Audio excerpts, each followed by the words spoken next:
I don't know who Caesar is. The guy that owns the palace there? No, this is...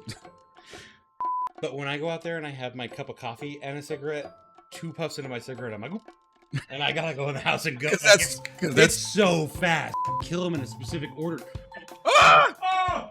Gone. Damn it. All right, here we go. Donkey Kong Country, the underwater level. The name of the song is Aquatic Ambience. Yes. It is so beautifully melancholy.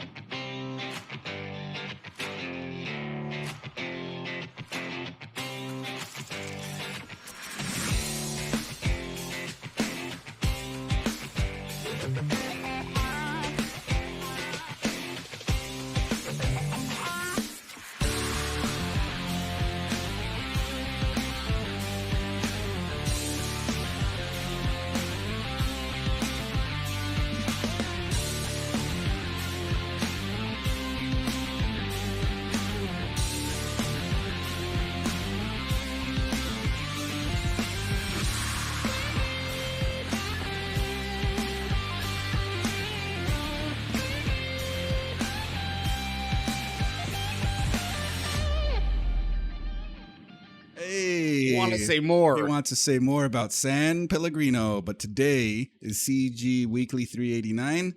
Welcome to Great Technical Evening number 38. 38. Yes. We have done 1/10 of the shows that you have. 1/10 and 1,000th of the shows he has done on his stream, more or less.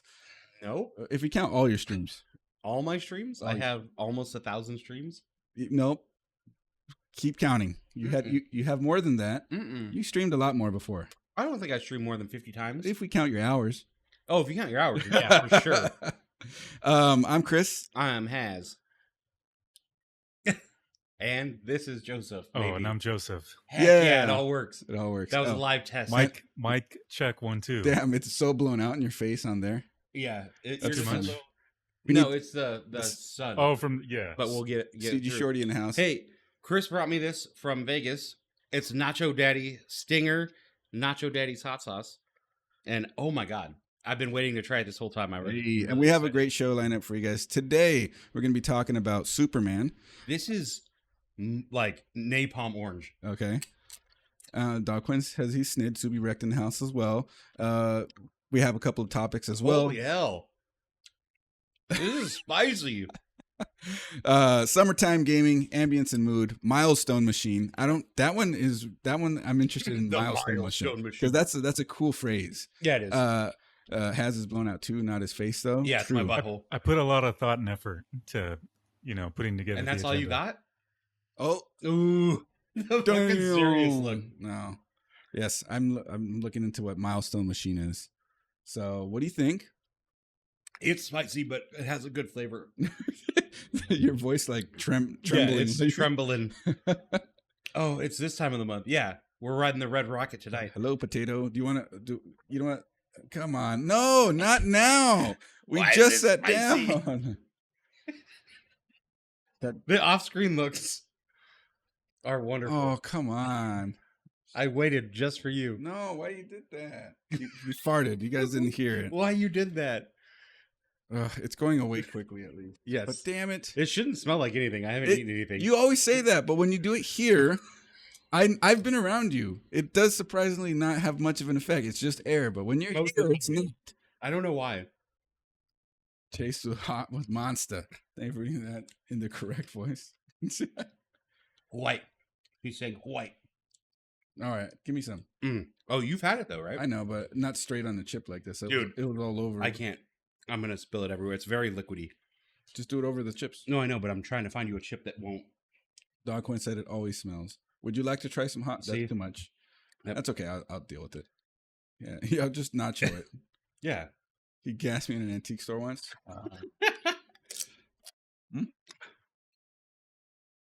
He doesn't even want to come close to us. Doesn't want to I'm the spice chaos out. agent tonight.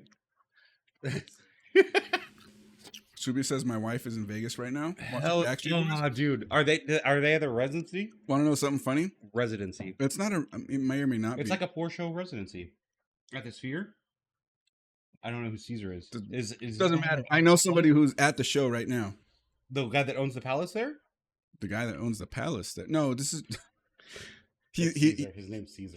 he was in there. Like he literally. Do they have any cell phone banks? Look at where he sent me the Yeah, betting ticket from. yeah. I was ready to make that joke. Yeah, I actually know somebody in Vegas right now at the Backstreet Boys show at the Sphere. I would see them. I think that'd be a good show. Stream is lagging. Oh. Weak. Yeah, it's been dropping a lot of frames. It turns out. Oh, I'll turn this bit right down. Uh-oh. I could have moved it. It's on that side, I think. Now it's that one. Okay. Lucky, yes. Subi's wife is watching it. Shorty wishes she could be there. Stream effed. Oh, no, I turned it down. It's still down. Well, I turned it down to 4,000. It's holding him closer right now.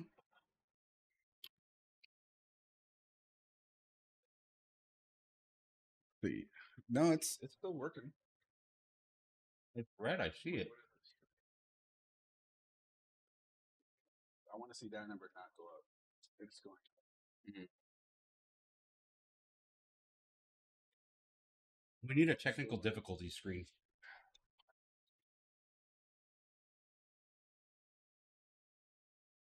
Yeah, I would definitely go see Backstreet Boys in Vegas. I think that'd be a good show. Those tickets are like $300 each, though. Even for shit seats? Yeah, I'm assuming. Yeah. The Sphere is supposed to be super expensive, right? Right. So I've never been there, but for something I really want to see, if it's at the Sphere, I think I would pay that. If it wasn't at the really Sphere, want to see? Still bands that I would like to see, Manon? or maybe I would see Manon at the Sphere. That'd be dope. The Just for Joseph still.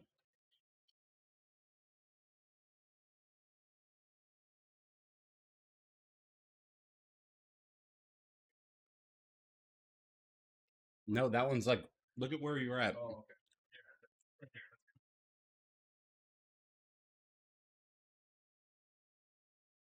Right, how's the stream now? Terrible still. The bitrate is all over the place right now. God, I don't know why it's so. I told you your Wi-Fi was a little wonky. It's not the Wi-Fi. I'm meshed into this. It's like it's basically it's speed wise it gets as a hardwired connection speed, but the bitrate consistency has been really bad lately. Like it will whatever I tell this to send, it will wildly vary 3, 4, 5 megabits up or down from whatever I tell it to do. So I tried swapping the modem. I had the technicians come out here. They tested all the lines. They said signal was good. I don't know. Something's going up with Spectrum that I just don't know. I got 2 down alerts today about them. I got none. I got no alerts. None? 0. This is the problem I have, is that I never get any alerts, and it acts weird now. And it never used to be an issue. This was never a problem for years until recently. But what I could do, since it's flailing with the bitrate, is keep turning it down. Okay. Try 2,500. I should be able to support 2,500. Okay. Mm-hmm. Oh, instantly started dropping. Really? Yeah.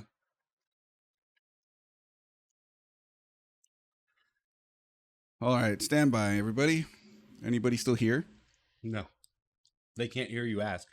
Actually, they might. It's not giving 0. Yeah. So it would still actually be up. I'll look at it.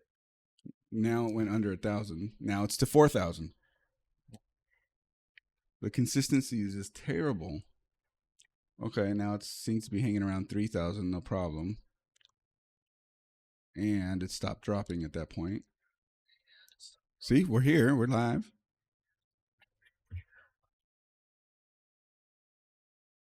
I think it just stabilized. Yeah, I think we're stable.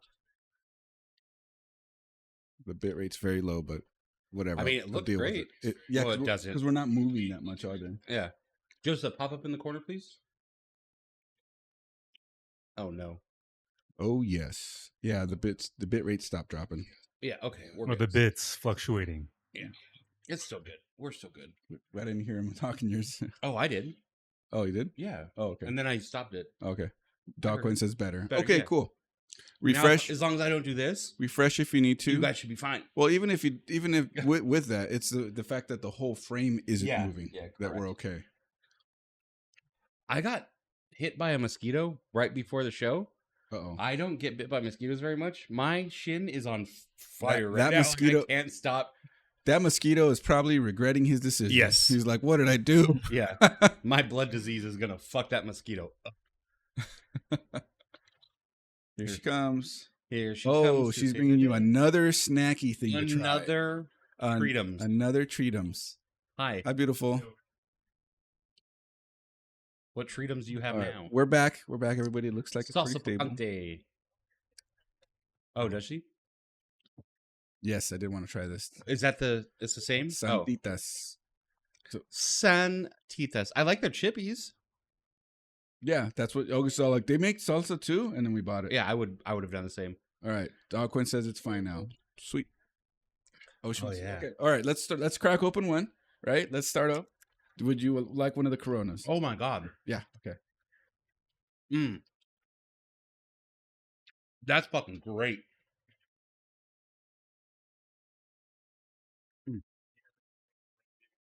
Yeah. And you're right there next. Can you put it in front of the? Oh yeah. We're gonna be trying out Corona Sun Brew. It's a little closer. And then slowly move it back. It still sees my face. Closer, even closer. Right there. Now pull back. A little more. Just trust us. It's Corona. Yeah, it's not taken right now. Either way, you can see it from here. Like, Yeah. look, that's enough. Right there. Right. Did they make this look like a thong? Oh, I guess they did. I didn't even think about that. It looks like a thong with two butt cheeks. Just kind of squint at it. You'll see. You don't even have to squint at it. As soon as you said thong, I saw it. Justin's like laughing now.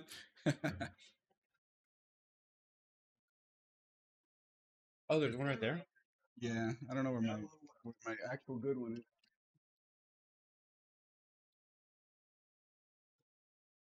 All right, Sue. yeah. All right, Dog Quinn. Thank you guys for hanging out. We're stable again, so let's continue the show. Where did we stop talking? Start over. Okay. Hi, I'm Haz. Let's try this. You don't want to try this also? Dude, that salsa's so good. Pink. Yeah. Pink. Ew. That is a great summer beer. Maybe because I drank it right after the salsa, but it was like ugh, to me. Oh no, it kind of tastes like a Blue Moon, but like worse. Yeah, I don't like. Let me finish my goddamn sentence. I don't like Blue Moon. I thought it tasted like Blue Moon, but worse. Yeah. This tastes like paste to me, like fancy paste. Oh, I like it. Oh, I like Blue Moon more than this, but also I really like when they serve me my Blue Moon with a big ass orange slice in it. I love that. That's good. Salmon in the house. Zalman, what's up, TZ? My fellas, we're alive. Yeah, this is kind of meh. It's better than regular Corona. I disagree with that. I don't like regular Corona. I like regular Corona. Well, you're wrong. Okay. Anyways, Superman. First, anybody seen it yet? I have. We've seen it. We didn't see it together. We saw it at different times in the same day, separately, in different theaters. In different cities. But we have seen it. Tell me it was decent. It was give decent. It a 6 out of 10. Yeah, it was decent. Crispy gave it a 7 or 8 out of 10. What would you give it? 7. I think I would have been way more hyped if they hinted at some other metahumans to see in the future. Sure. Like, set up a little bit. It seemed like they didn't he didn't really set up stuff other than seeing General Flag and Peacemaker. Peacemaker having minor spoilers. Yeah, that one's a minor spoiler. Because I had no idea that Peacemaker was going to be in it, and he was in it for like a good minute. but like a good memorable moment. Yeah, it made me like, oh, cool. I was like stoked. Yeah. The theater kind of lit up when he came on Yeah. screen. It was great. Okay.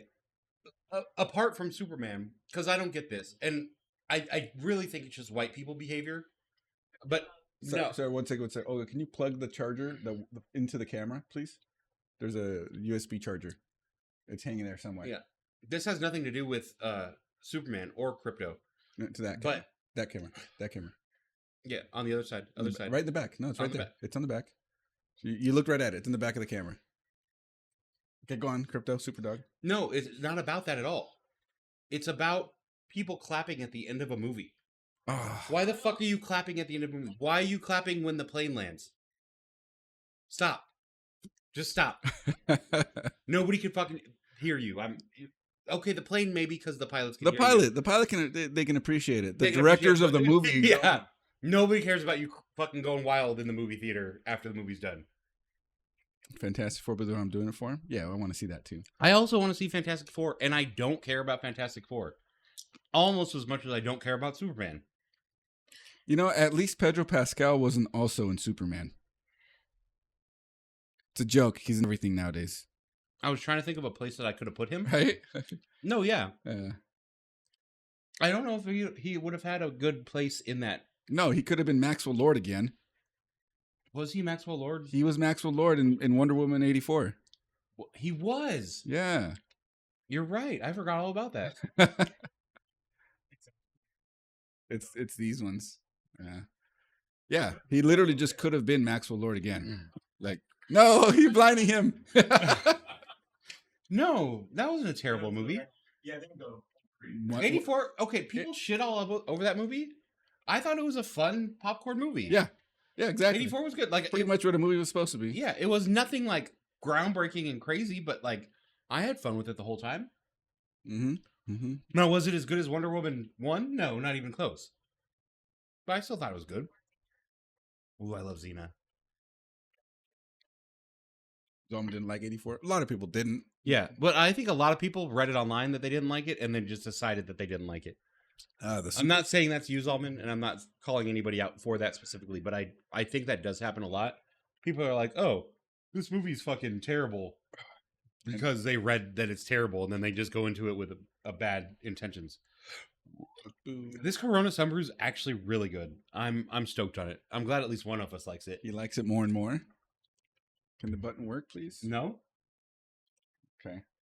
I'll fix it. Guys, we're having all kinds of technical issues. Bitrate is the main one. Yeah. It was fine. Yeah, that's what I'm saying. I bought our tickets. We saw it. I ate popcorn. It was great. Left with a smile on my face. Like, I didn't see anything deeper in it. I didn't. The guy. I'm not going home and gooning to fucking Gal Gadot. The guy running the theater where I watched UFC fights in Vegas was super happy. He kept asking me about other places I've been to that show UFC in the theater, and I'm like, I like this one the most. Like the one in Vegas, I like that one the most for that experience. And he was like asking about Galaxy theaters. That's the one we went to. Yeah, and Yeah. Joseph likes that theater too. I do too. Mission Grove. Yeah, but I like the Galaxy theater one is okay. The one in Vegas was it's like. It's a nicer view. I don't know what it is. At Galaxy, it almost looks distorted the way that they showed the UFC there. I don't think so. I thought it was great. It was still good, but the thing is, like, I was having a good time there, and all my fights were still losing. And I told him, like, I don't care. I'm here. I have a smile on my face. All my fighters are losing, and I'm still enjoying myself here. And he goes, "That's awesome!" And I can overhear him going, like, tell somebody in the back about that. I'm like, "Oh, good. He liked that." Yeah, like he has a lot of pride in that little indie movie theater. that's good. Hey, Gabe's in the house. What's up, dude? Does this work now? I revoked it and redid it. Stop. It's probably going to break it. What if I do it again? Delete. Guys are trying to fix my clip button. Yeah.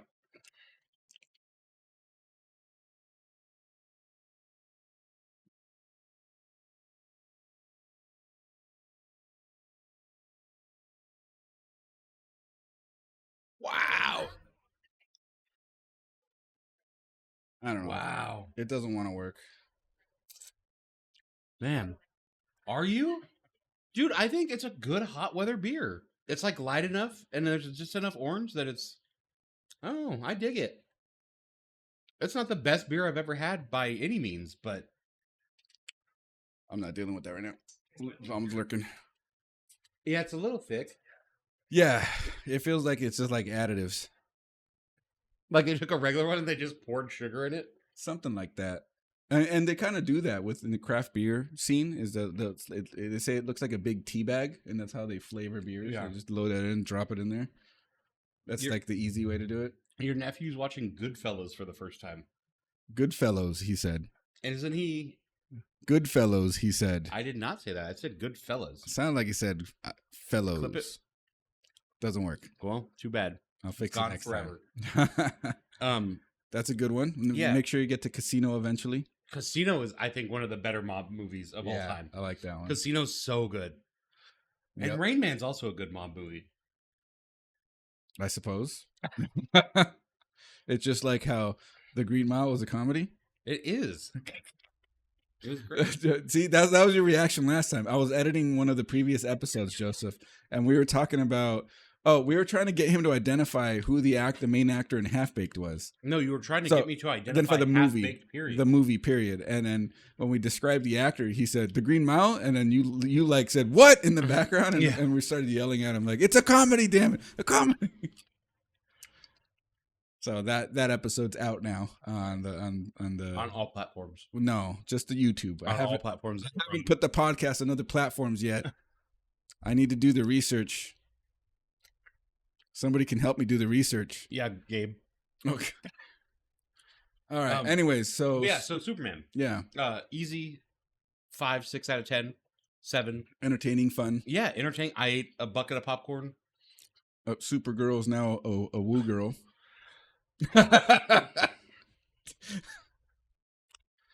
Dude, we spent 10 years. Mm-hmm. We spent 10 years building up Supergirl in the universe as like a different person. Good. I think he just said, "What's the most different kind of iteration we can?" Yeah, do? and then she shows up. Big spoilers. She shows up at the end, and is like, "Oh, I'm gonna go get drunk on this planet because the yellow sun doesn't." She came back from being on another planet because she can't get drunk on Earth. Yeah, but like, why? Sorry, spoilers for everyone. Good luck. Yeah, why is she Sydney Sweeney? She wasn't. I know, but like, why is it the same girl? Like, why couldn't it have just been regular Supergirl? Who's you mean like an older one? No, the one that was on the WB show for 10 years. Oh, Laura Vandervoort. Is that who it is?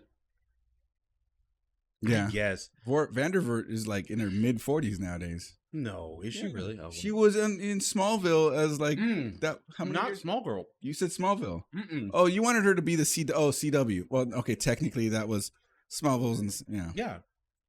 But there was a couple things I noticed about Superman that really loaned themselves to a discussion that Chris and I have been having on the internet lately about Metroid. The ship that they fly around in is kind of like Samus's ship. The ball ship? It's kind of like her cool yellow ship in Super Nintendo.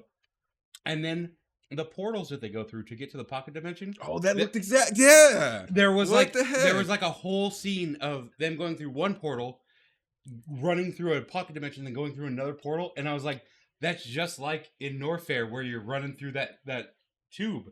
I was like, dude, they could definitely do Metroid, and I could believe it. What do you think of a live action Metroid, Joseph? I don't know how big of a Metroid fan you are. Dude, that was one of the recent games I completed on the Switch. Remember? Oh, yeah. Metroid Prime Remastered. Okay. But Yeah, not I think- Super Nintendo Metroid. Not Super Metroid, Okay. which is a great game. Yeah, by the I way. just completed that on stream. Oh, awesome. It was fun. He was trying to get through Metroid Fusion, but he couldn't hack it. Oh. It's not that I couldn't hack it. It's the game was terrible. That's the only one that I've beaten start to finish, too. Well. Oh, well. I mean, if that's all you had. Oh, and I played plenty of regular Metroid and plenty of Super Metroid, but I never beat those games. I only ever beat Metroid Fusion. Because it tells you what to do. The other ones were very unclear. No, that's the whole idea of Metroid. Yeah. It's exploring. But I think the problem with Fusion is I'm playing it on a 38-inch monitor. and it's meant to be played on a handheld 3-inch screen, and all these colors are like gross. But on a small screen, I could see how it could be pleasing and nice and colorful. When I watch you, but when it's gigantic, I'm like, this is bad. But if what do you think of like a live action? Like, I didn't realize this. I didn't know that Samus was supposed to be huge. Oh yeah, I figured 6'8". I figured the suit makes her huge. No, she's like 6. Was it 6'1", 6'2", something like that? I thought she was like 6'8". Well, I thought that suit made her like 7'5". No, the description says like 6 foot, 6'1", I think. Oh, okay. But 200 pounds. She's supposed to be a big muscular lady, and it's like, like imagine if they wanted to go accurate with the portrayal. Who are they gonna find? 6'3". There you go. See, our friend Braythorn seems to think to find he wants an unknown to play Samus, and he wants that unknown to be like, if you wanted to find somebody of the right build and stature, a WNBA player. Angel Reese. I don't know. Angel Reese is probably one of the more popular WNBA players, but there's an ongoing bet that she's going to miss her first shot of the game, and it like wins like 90% of the time. She's bad. It's got to warm up. So then I forget, what were we watching? Me and Olga and I were watching something where I'm like, that proves that a live action Metroid would look perfect. And it was I don't know if it was Ironheart or something else, but it was a girl in a suit in like a big Ironheart.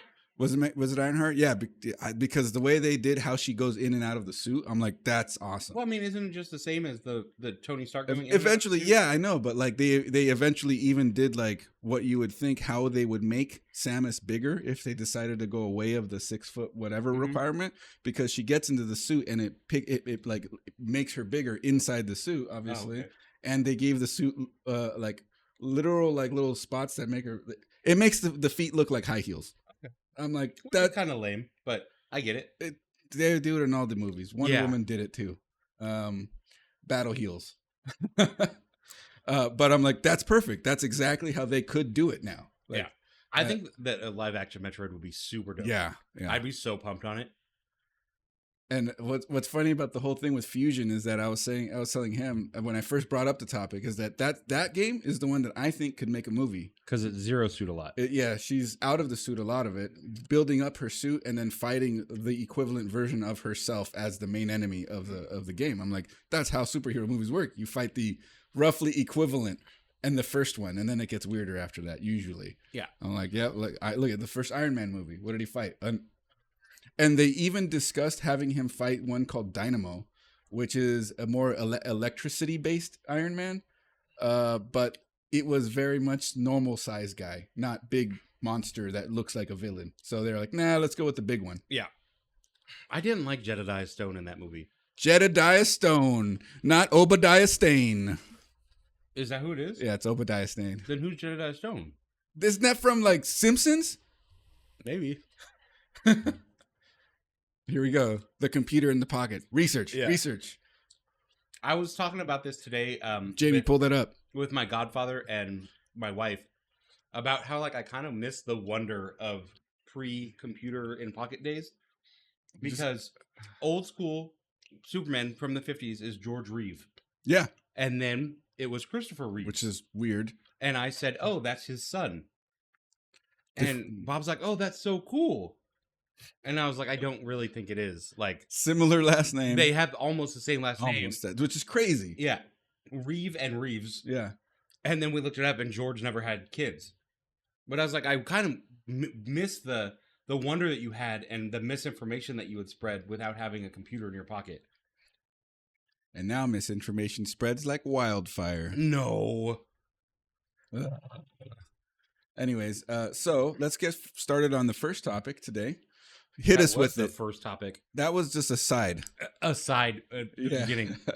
At least it didn't take us 45 minutes. It definitely didn't. All right. That's just, since we started with in the technical difficulties. And hello, everybody. Welcome back to the show. Here's our topic. Right. So now that the Steam summer sale has come to a close, did you guys buy anything at all or get any new games from any other online stores? And what are you guys playing right now? Okay. I can answer that for Chris right now. Go ahead. He didn't order anything or Yep. buy anything. He never buys anything ever. Yep. So the closest thing I did was order a four spool filament driver. That dryer, has nothing to do dryer. with just Steam summer sale. Steam, but it happened at around the same time as But we're talking about games. Prime sales. Look, if I'm gonna say I bought something, it's that. Yeah. Okay, well, let me just expand on the question a bit. So that's just how I wanted to start that topic. If you bought anything, from the Steam summer sale. But since you didn't buy anything, what are you guys playing this summer, or what do you hope to play and get to during this summer? So I actually did buy something on the Steam summer sale. I just know Chris didn't because he never buys games. Because he has such a huge backlog of games. It's not that. It is a It's decent pretty backlog. big. It's not a Matt backlog. It's no. Well, you don't do Humble Bundle every month. he, Matt has a he used backlog to. that every month gets bigger. He Like, used to. He used to. Yeah, he doesn't. I bought a game. I got bullied into it by my stream called Sea of Stars. Oh yeah. It's a JRPG game. And the music is 10 out of 10. The music is visuals very are good. 10 out of 10. Mm-hmm. Sea of Stars. I don't know if you can get it on Switch, but if you were to get You should be able to. It's very Switch coded. I don't know. We don't know. You But can't. if it's not, that's definitely one of those ones that if you ended up with the Steam Deck for any reason, that's what you play. But the music, the visuals, the combat, everything is 10 out of 10. The story is 1 out of 10. No. And I'm so god awfully bored with the game. Oh, that I'm sucks. 3.5 hours into it, and I'm so bored That sucks, because dude. the story sucks. It is on the Switch. Oh, Yeah. I would still recommend it. I think you would really dig it. $35. Not Yeah, bad. I bought it for 20. Not for 35. No, Yeah. I would buy it for 20, and Yeah, I'm 20 still bucks. stoked on it.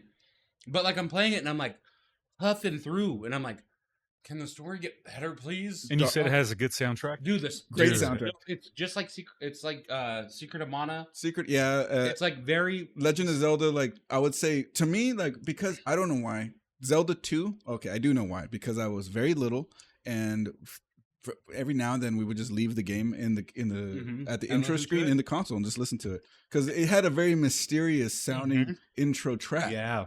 There's something to it. It sparks interest. And I installed Sea of Stars, and I hit like start game, and then I said, all right, I'm gonna go smoke a cigarette and pee. I'll be right back. And I left it on the intro screen, and Chris was like, dude, I was jamming to that intro music. Like he's like, this is so good. Yeah, Dogcoin said he's playing R6 Rainbow Six Siege this summer. Probably most summers. Not. I'm No, it trying to wasn't think of that other summer. games that like I'm playing. Maybe it was. I don't know. Just Isaac, really. I'm gonna try to get through Sea of Stars. I really am. Dave the Diver. Oh, there's another game coming out soon. I want to play so bad, but it's not out yet. Have you guys played Bennett Foddy's Getting Over It or QWOP? We know QWOP. We know. I know QWOP. I know Getting Over It. It's like a rage-inducing game where if you mess up, you go back to the very beginning. It's like So Bennett Foddy's Getting Over It. You're in a pot with a hammer, and you're just swinging the hammer trying to get up above to space. But if you mess up, you'll fall all the way down. So it took me like 2.5 hours to get to like the top of this house, and I fell all the way to the beginning. And I raged. when he raged, I bought him another game that was similar concept, but it was King. 8-bit, and you just go up, and it's called Jump King. Yeah, and you have to like time your jumps. It will go based off of like the pressure you put on the button or how long you hold it. And if you missed your jump, there's a lot of slides, so you could be a mile up, equivalent, whatever. And then if you miss the jump, you fall all the way back down. So But same then concept. He has a new game coming out called Baby Steps, where you have to. You didn't watch him play it. That's great. You have to control your feet and your legs on different keys. So it's like really difficult to walk and balance, and you have to get to the top of the hill. And I played the demo, and it's so much fun. Yeah. I've never seen you like one of these rage-inducing games as much as Baby Steps. I really liked it. I think it's like it took the guy a few tries to go from just rage to fun rage. Yeah, I had a great time. Yeah, and the story of it it's ridiculous too, because like at least like there's a semblance of story. His other ones didn't really have it. It's just guy and pot. Yeah. Oh, and this one it's like this guy who's been lazy his entire life, so he doesn't know how to walk, tries to walk. Yeah.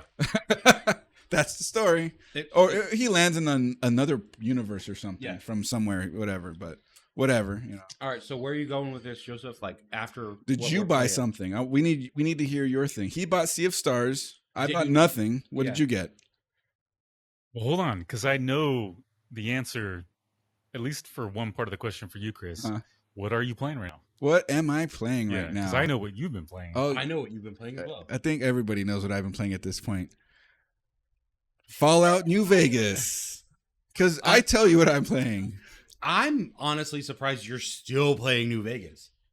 I'm like at 80 hours or something. Yeah. That's insane to me. Why? I only have like 25 hours in that game.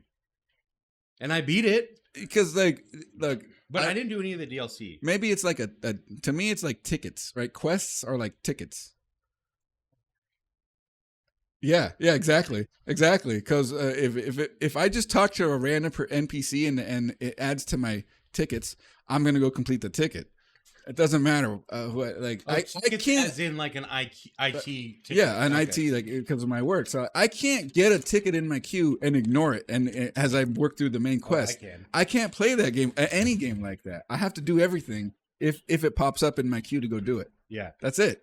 And so that's it's a bit of a time sink. But I've been putting. But you're having a great time doing it. Yeah, like I've not heard you be like, this game's terrible and I'm just slogging through. That was Fallout 4. I stopped playing it. I did too, because there was so many tickets open. Well, every time you get back, another encampment needs your help. Another encampment needs. They can help themselves at this point, Winston. Shut the fuck up. I can ignore those. If it's just like a random help request, then like in a game where it's like, oh, whatever, I can ignore those. That happens all the time in Cyberpunk. You're driving along and it's like, little crimes happening right here. Stop it, and you get a reward. I'm like, keep driving.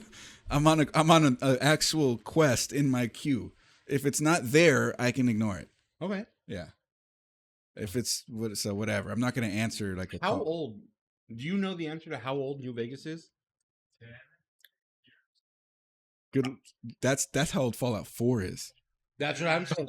Because to me, New Vegas seems 5-6 years ago. Yeah, it doesn't. Like it seems very current. No, it's like 20 years ago. 2012, 2011. Oh, so not 20, not 20. 15 years ish. It's because Fallout 4 is like 2014, 2015. Yeah. Oh, okay. But Fallout 4 was so good for the first like half of the game. I showed her when we design our character, and then the nuke goes off, everybody goes running to the thing. Like she's like, oh, and then they take the baby when we're frozen, and then that's when she walked away. Did you play Fallout 4? Dang. Have you played any of the Fallout games?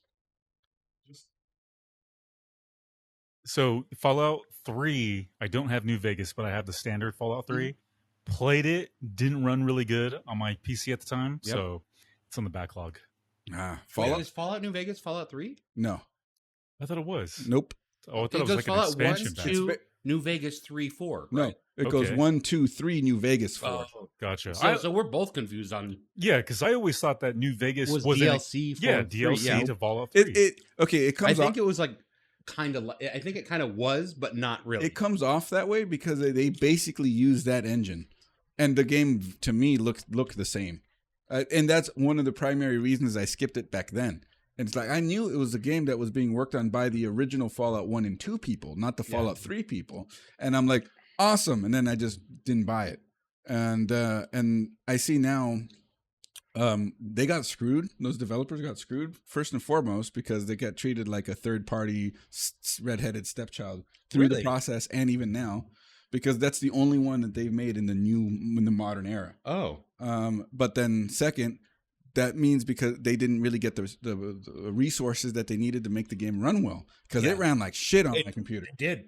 This game's like 14 years old. When I first got it, it ran like shit. Yeah, and so now though, in that amount of time, so many people have modded improvements to it. Yeah. And then I did all the mods. There's like 30 mods, and it's really just to make the game run better.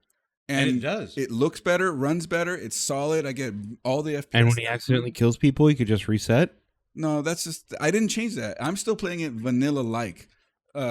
If there's like a thing that I can do to save time, like, because I don't want to do so much back and forth if I don't have to, I'll unlock something with the command, or I've accidentally killed people that I didn't know were needed, so then I found them again and respawned them, so I can talk to them to get another quest and go do some stuff. Like, I shit on Chris for using console commands all the time because I think it's funny. It's not all the time, but it's not all the time, but like if you're playing, I'm like, oh, you use the console commands, dude, you're playing a single player game. Play how you play and have fun with it. Who gives a shit? But I'm also just using it to get more of the story. Yeah, but there's no explanation needed. If you're having fun and you're using console commands, who gives a shit? Like, you're playing the game that you bought how you want to play it. Oh, the one big cheat though that I did with it, like where I got him to talk about the cheats. I don't know how like, it's not really a cheat. It's just how ethical you'd make it in a game. Like, okay, you have to balance what you're carrying when you have an inventory. Yep. And I said, like, I want to run around and not have to worry about that. So I like using the console command, I cranked my inventory capacity. Because you have to devote bobbleheads to that. Yeah. And I was just like, no, I want to build up like 4 times the amount of inventory before I have to go somewhere and sell it. It's annoying to like be on a mission and then all of a sudden you're encumbered. You're like, wow. So you know that I love D&D. And the one thing in D&D that I always let slide, and I never, as a DM, I never worry about inventory space or weight or ammo. Look, dude, I just assume you're an adventurer and you know what you're doing. You can carry shit. And you have like a pocket dimension in your satchel. Well, and whenever we start, I usually give people the bag of holding, which is the biggest bag you can get. So basically you can carry whatever you want. Bye.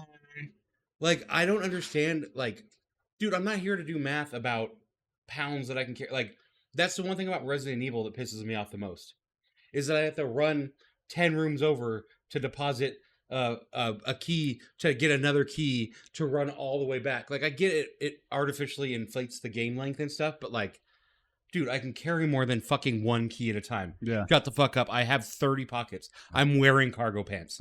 Stop. Oh, it makes me angry. So inventory management is something that I will cheat if I can.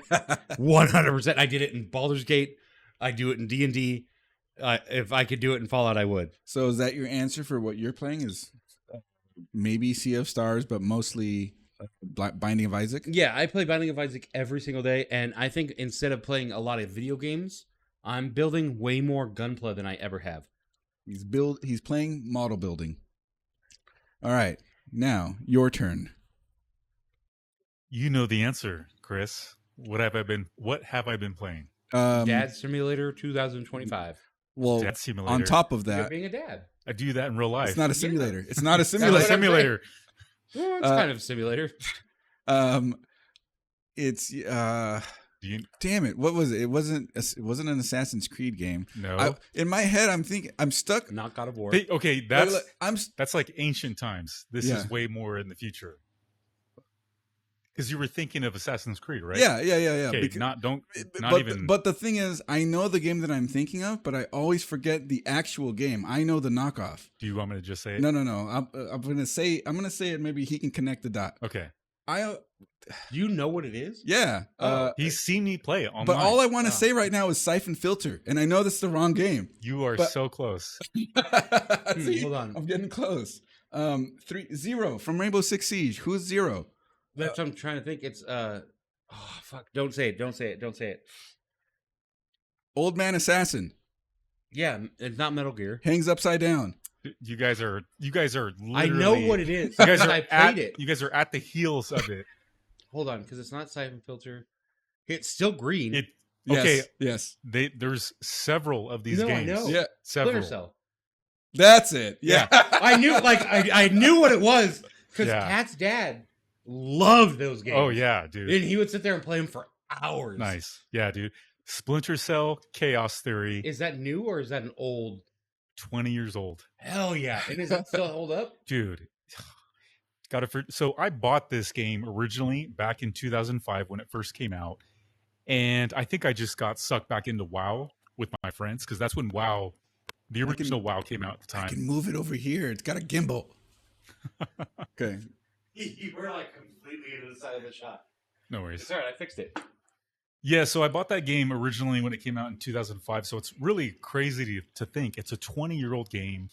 So I have it on DVD-ROM, but naturally, none of our rigs have, CD-ROMs. I haven't had a disk slot in my computer for 10 years now. Dude, it was on sale for the Steam summer sale for $2.50. I was like $2.50, like no done deal. I'll just skip my element water for the day. Yeah, I'll skip one element for the day, all good. But dude, that game for being 20 years old, if you love a good stealth third-person action game, sneaking around, climbing on rooftops, such a great game. One cool thing about that game, as far as the control mechanics go, is that it has this really cool feature.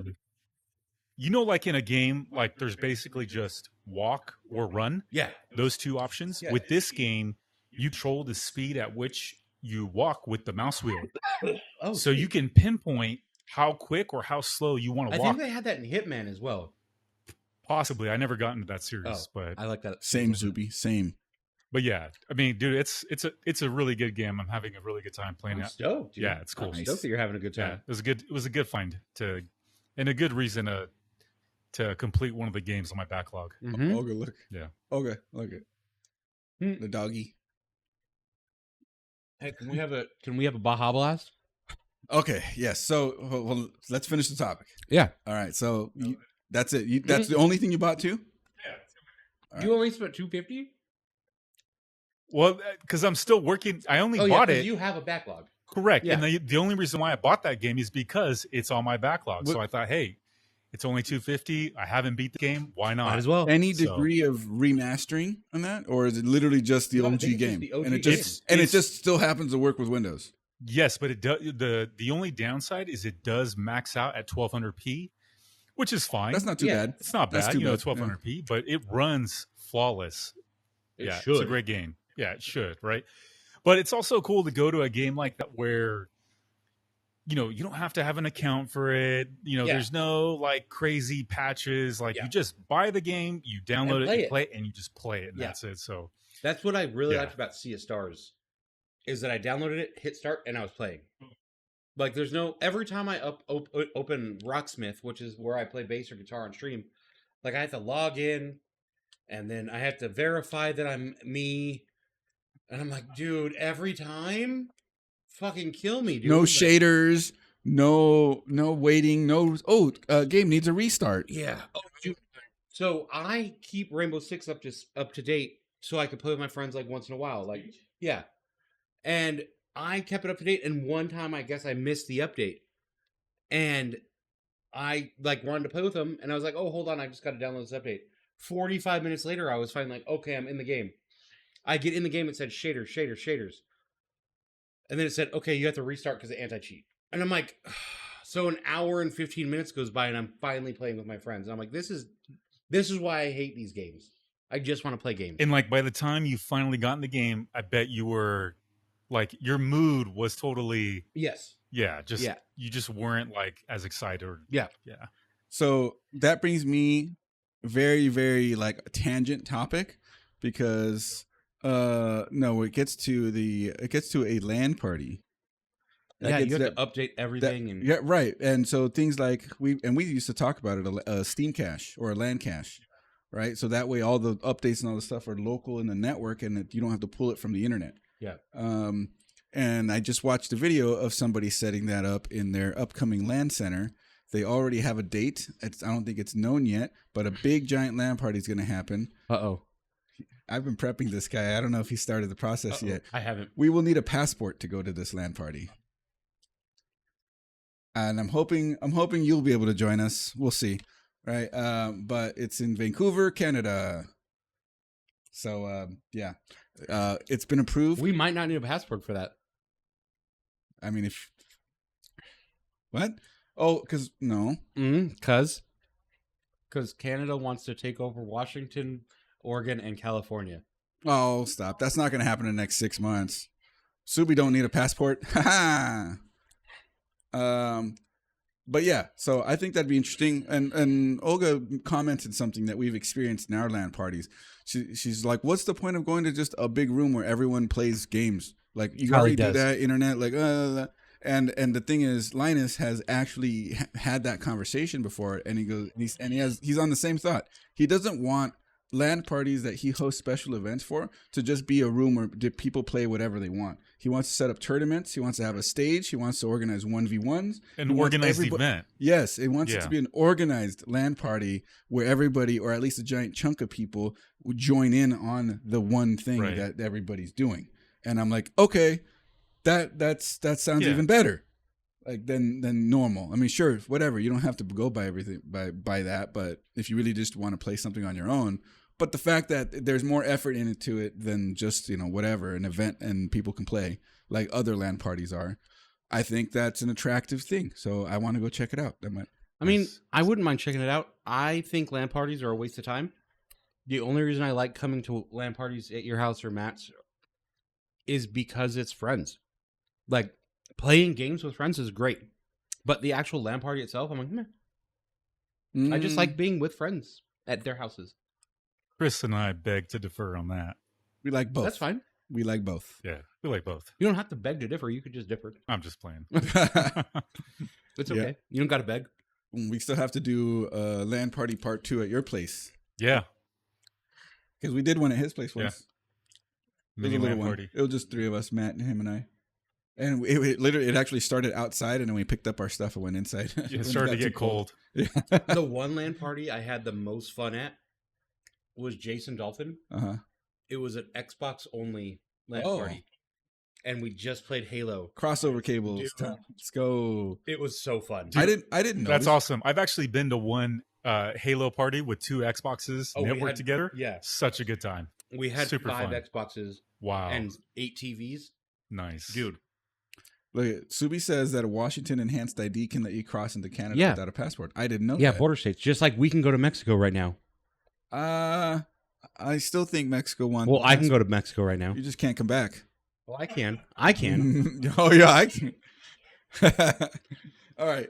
Let's crack open another drink, and then we'll move on to the next topic. Baja. Yes. Mm-hmm. Mr. Ryu Dragon, are you here? That's fine. Yeah. This is water. You want another one? No, I'm good. Okay. Yeah. Mr. Ryu Dragon. I'll just have a little bit of yours. What? Nothing. I'm not being a party pooper with it. I'm not trying to drink too much. Ryu, hold on. I'll tag him. Wait, somebody screenshot this and tag Ryu. Closer, Joseph, Brandon. There you go. Perfect. Baja Blast study break. Alcoholic Baja Blast. Where's Dogcoin? Dogcoin, we have more of this. If you want to come over here real quick and get some.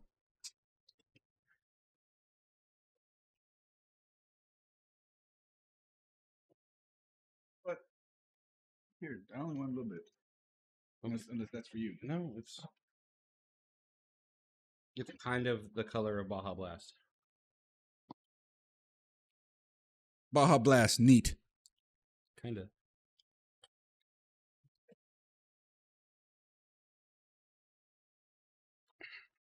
That's fan-fucking-tastic. It tastes just like Baja Blast. Where's Ryu? It really does taste just like Baja Blast. I'm gonna tag him. Take a picture of it.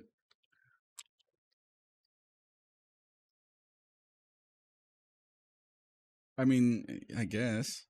I'm not a big Baja Blast guy. I didn't get the screenshot. Rip, says Rick. It's a great Baja Blast.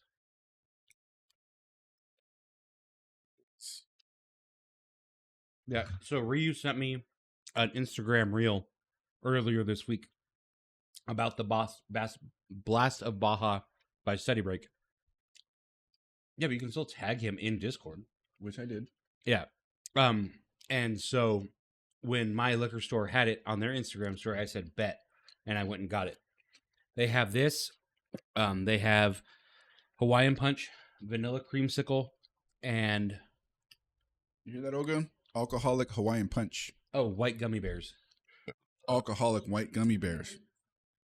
Yeah, but it's a good seltzer. Okay. Usually I don't like seltzers.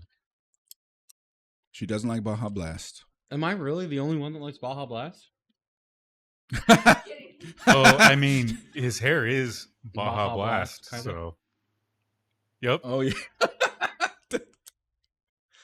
I like Baja Blast a lot. Boo. Also, it's like 6.5%, which is more than that More than Corona by beer. double. Yeah, what the fuck? I'm not a fan of seltzers, like at all. I know, but like if you pour Hamilton's, but if you poured that out and somebody said alcoholic soda and you're but then they say seltzer, you're like, but it's the same. It's really in the end. It's not the same thing because the Monster alcoholic sodas taste like a soda. But I suppose it because like the over processed taste of it. It Sure. tastes like just sugary fucking. But if this tastes like soda, yeah. if it walks like a duck, talks like a duck, right? Like what is it? Sounds like a duck. United States of America. Ducks don't talk. I mean, you could just tell somebody that's alcoholic It'll ask soda. you if you want some grapes. Mm-hmm. Mm-hmm. That's an old internet. Old joke. But yeah, I mean, if you told somebody this is alcoholic soda, they'd still believe it. Yeah, I mean, it kind of is. Yeah, I really like it, and the can feels nice. It's like a skin, right? Because look, it's weird. It's weird right here. Well, that's because the can itself is dented. I don't think it's a sticker. It just there's just like a it's printed on, but the can has damage. Nice. A texture he likes, everybody. Must be boobies. That's okay. Do I not like boobies? I don't know if I'd call it a texture. I mean, boobies have a texture. Sure, but it's okay. It's more than just the. Okay, never mind. I really like this. I'm glad that you don't like it because that means I get 3 more. Yeah, you can take them when you leave. Oh, I can take them when I leave? Yeah, you brought them. I did. Exactly. Hey, he can try them on his stream. If you bring a 12-pack of soda to a party and you are leaving the party and nobody touched your 12-pack, are you entitled to take it home? Technically, no. I've been in that. I've gone to a party before and I brought like a 24-pack of beer. I drank 2 of them and then like shit went bad at the party and I left. And I'm like, I wanted to grab more. Like it was a bunch of beer I liked. Like, and it was Sam Adams, our Oktoberfest. Yeah. Damn, he's gonna go ham on that salsa. Dude, don't bring me salsa. I will eat all of it. Don't spill all of it. Nope. Yeah, so that's what it was, and I had like 2. I don't like Sam Adams. And then I had to leave. Oktoberfest is like that one and Winter Lager are my only ones I'll drink. Just like not a fan of Oktoberfest beers. That style. I always think I am, and then I have it, and I'm like, and then what's funny is I have a blood feud with somebody that owns a brewery, and their Oktoberfest beer is fan-fucking-tastic. I had like 2 of them when I was over there. They were so good. The Marzen. Yeah, it was the Marzen. Oh man, it was like the best Oktoberfest beer I've ever had. I don't know if you had it this year. Yeah, You haven't been back, huh? Yeah. Well, October is not that far from now, so hopefully they have it again. Get that, and you get the cold IPA. Sorry. Yes. No. It was cold IPA, right? I hope the IPA is cold. No. But the style, because they didn't call it a hazy. No. But to me, it tasted like a hazy. That was really good, but I think he called it a cold IPA. I think that's what it was. He didn't call it a hazy. Yeah, when was the last time you were at Mars? 2 years ago. Oh. Yeah. That's how she sounds. Yeah. I've only been there like 2 or 3 times since it opened. I went opening day. Yeah. And then like. She looked at us and barked. And then she one time with Matt and Fest, and then one time with Helg. I'm not a big fan of the brewery. But they're. Some things are just undeniable. Well, no. It is what it is. It's not about like the blood feud I have with him. It's about like the majority of his beers I'm just not a giant fan of. But his Marzen was amazing. His seltzer was fine. And then he had another, what I think it might have just been the cold IPA that was fantastic. Yeah, it was the cold IPA. Yeah. I know you like that one. So, yeah, I mean, there you go. The ones that I've liked, I know he didn't like. He tried a bunch, and I liked a few of them. I kept trying, and I just... Yeah. She knows we're in here. Turning the blinds isn't going to do anything. Aha! It's like putting a bag. Aha! Now you can't see my face. Bad. Oh, we know you're still there. Anyways, okay. So the next one we're gonna be trying Joseph's burrito.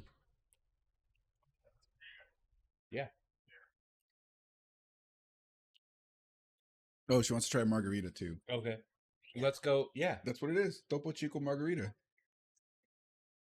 Okay. Well, then since we're gonna share it, it'll go quick and we'll get to it. So we're gonna do the burrito first. Nope. It's a burrito. This is a burrito, and I think I know what to give you to enjoy with us while we enjoy this. Oh no, not again. Oh, okay. Oh yeah. Right. That's something we know we hate. No, I actually like again. I had one of those recently, and I liked it from the can too. No, we're gonna split this. You can go with that. I'll wait to have that with you guys. Okay. Okay. Well, then I only want to split one of these with you. Yeah. I'm not gonna drink a whole one. Here, put the other one in there. I like to only split. Yeah. For the moment. I'm not trying to drink a whole ass. Oh, I guess you did take them out of there. They can fit back in there. Voodoo Ranger is boo boo. I agree. Yeah, but it's Juice Force. But they have Juice the Force. fucking coolest art on their cans, and I'm like, I want that. I want that. I want that. And then I get it, and I'm like, I still wanted to get that DJ skeleton guy and just have it redeem where it puts the DJ cam. That would be hilarious. We'll just use the hamster cam, turn it around, and be like, DJ. DJ Skelly Skells. Or we can just set them in between you and the wall, and then when they go to hamster cam, they can see the DJ Skelly Skells. All right, let's unwrap the burrito. Did you wrap this? Yeah. The camera's going to see it before I do. Stay salty. It's another element. Different Great. flavor. Great. You're so excited. Great. I'm so stoked. Another element. You didn't get to try the last one. That's good. So we're gonna try. You've had semen. Ocean water. No, we've drank a bunch of element when we were in Vegas from the packets. Yeah. And I actually like the packets more than the can that you brought me. Yeah. Those were easy to drink. To that one, like it tasted like you were adding flavor to water. So, but that can was it was just tolerable. Maybe you know what I want to try, and I think it would be great with element. Carbo cut out the dude. He lost it. It blew out. No, I'm not processing. He Baja blasted his brain out. I did. It's what I asked you a question, and then I instantly put something in my mouth like a fucking idiot. Okay, you're like a dentist now. Yeah. Thick water thickener. Why is that? That's a thing. Yes, for people who have trouble swallowing. Yes. Yeah, that's right. I think it'd be hilarious to like put the element in the water thickener. Do they add any? Mm-hmm. Wife just said she's tried water thickener. She said it was nasty. What? You got one for you, one for me. Okay, no more for me, only for you. Water thickener is, I've heard, pretty bad. I watched somebody chug a liter of it yesterday, though. What? That's cool. On the internet? Oh. The internet's great. I can watch a lot of things. Did they struggle? Yes. But only because it was thick. Well, yeah. Here you go, Olga. No, it was straight out of the bottle. It was thick water already. Bottled thick water. Bottled thick water. That's such a weird thing to say. I learned today that I believe it was Vivid produced 2 Super Mario porn movies with Ron Jeremy in the early 90s, after the Dennis Hopper, John Leguizamo Mario movie. And Bob Hoskins. Bob Hoskins, thank you. Dennis Hopper. He was the villain. He was the villain. Okay, so he was in it. Yeah, okay. Yeah. It was Bowser. And Nintendo bought it and immediately vaulted it and was like, nobody will ever see this. Why did you guys make this? But they made 2 Mario porns, and Nintendo was like, nope, never going to see the light of day. Fuck off. Bought the rights and said you can't show it off. I thought that was a cool... Nice fun fact right before we drink some Element. Is it? Actually, that is really I like good. it better than the last one. Yeah, that's super killer. Yeah. I really like that one. This, I would fuck with that every day. Yeah, I figured you guys would like that one better more than the lime. First one. Yeah. The lime, I just feel like it added way more extra salt. Mm-hmm. It was a rough one for sure. Yeah, this is good. I like this. Nice. It's a little thicker than I'd like it to be. I don't know. Maybe that's just the flavor syrup that they put in it. It tastes thicker than I remember. You know what was funny when I met up with Louis in Vegas is he asked me to he was joking. He's all, look, I told him I'm going to bring a powder, and he goes, "Oh, you're bringing cocaine?" And I'm like, "No, you're bringing what? I'm sorry, powder? No, cocaine." Yeah, you just emphasized the cane. Cocaina. Cocaine. Yes, cocaine. And then when I actually showed him what I was bringing, and he's all like, "Oh, same." And I sent a picture of the Element, and he sent me a picture of Liquid IV. We almost bought a bunch of Liquid IV from Costco because it was on super sale. Apparently, Element's better, and he's heard the same. When I showed it to him, he goes, "That's the one I've been wanting to try." Yeah, but Liquid IV is fine for when you're like feeling dehydrated and you just need. But oh yeah, this is better than the Liquid IV I have had. But how about this? I'm not trying to drink Liquid IV for the flavor. I'm trying to drink Liquid IV because I feel dehydrated as fuck, and I just want to put electrolytes in my body. How about this, Joseph? What makes Element better than Liquid IV? It has 1,000 milligrams of sodium. I have no idea. I've never even had Liquid IV before. Oh. I know of it. I've just never tried it. Okay. Yeah. Yeah. I mean, I guess it's in that same class of like a hydration additive, whatever. This is electrolytes and sodium. It's still 1,000 milligrams. Where's the can? Do you have it? No, show the camera. Well, I don't. You don't need to show the camera. Perfect. Nope. She's covering me. Great job. Great job. It worked. Yeah, it did. It actually worked really well.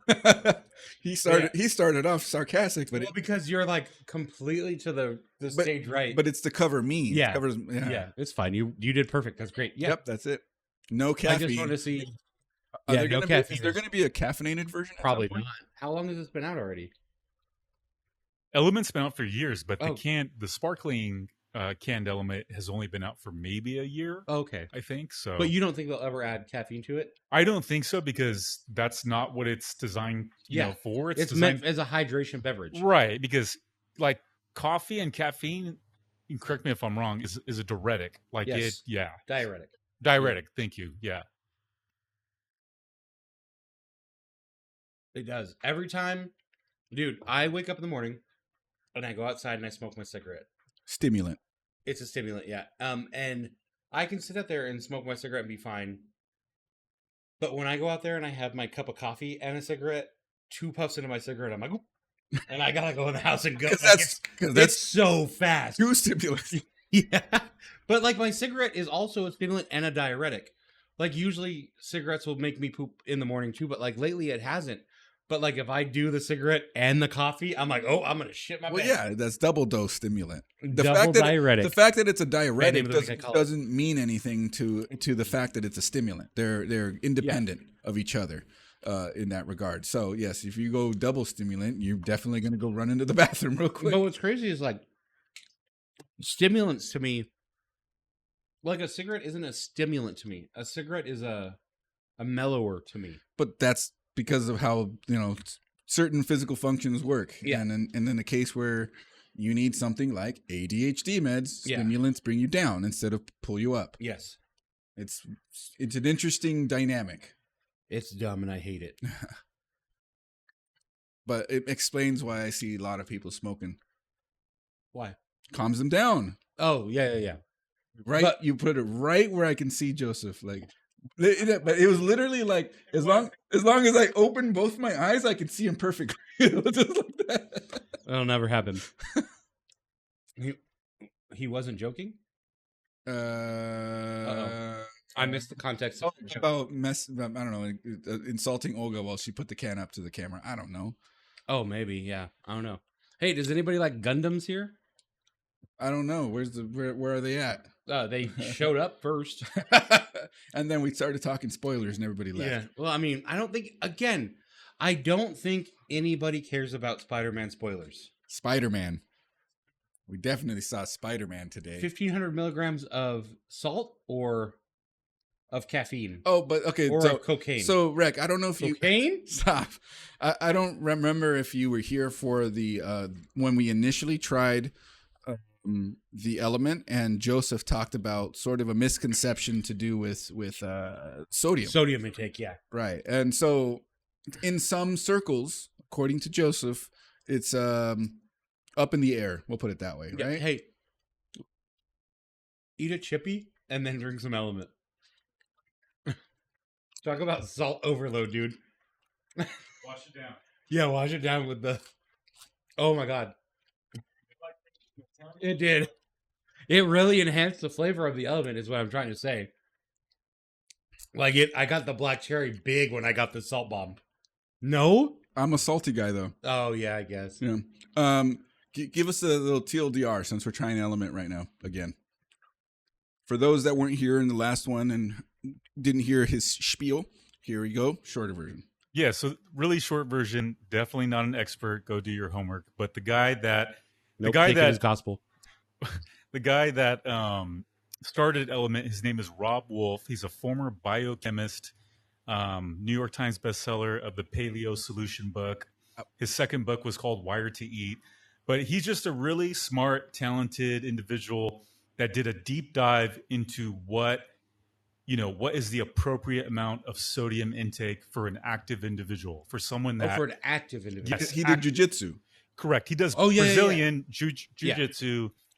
He formerly did CrossFit. He does, strength, weight training, and things like that. And so for someone like myself that does CrossFit... you're a very active person. Yeah, I've been doing CrossFit for years.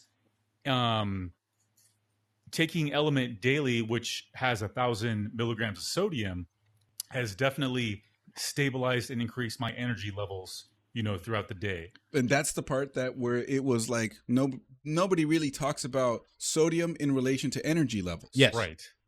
And this person studied it and apparently found a connection. But again, he's saying active.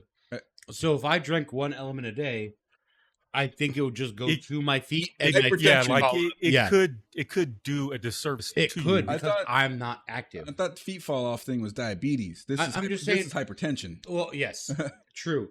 But any mineral that you're eating too much of is going to go south to your feet. Really? That's why salon paws are a thing. Salon paws? You've never heard of salon paws? Well, I know of that as like a pain patch. Maybe I'm thinking of something else. It was something you wore on the bottom of your feet overnight. And it would take all the toxins out. It was a QVC special. Yeah, I thought it was salon paws, but all the minerals and stuff that you're not using go through your feet. I believe. I'm not a doctor. I'm just a fat fuck that eats too much salt every day. And now we're drinking it. And it's good. I like it. Like the last time you gave us Element 25 days ago, I would have said I'm never trying Element again. Now that I've had this, I can imagine me skating a bowl all day, skateboarding, and like getting out of the bowl and like drinking this and feeling really good. Yeah. Like way better than a fucking Gatorade or a Sparkle water. This would really replenish. But again, for somebody that's like me. Almond Herd Bowl? Yeah. Like me that just goes and sits at my desk. Like I really think this would fuck me up. Because I also eat probably 1,600 milligrams of sodium a day in ramen. Grams? Grams, yeah. Milligrams of sodium in ramen. So this plus my ramen, that'd be a rock.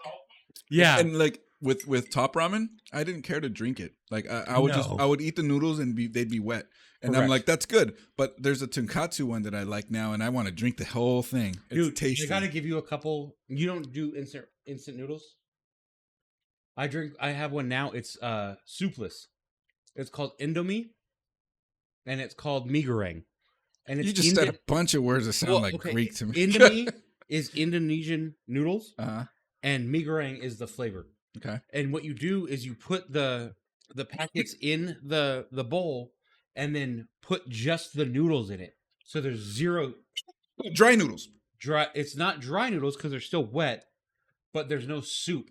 Okay, brothless noodles. And it's not ramen, but it's dude, it's a good treat. Okay.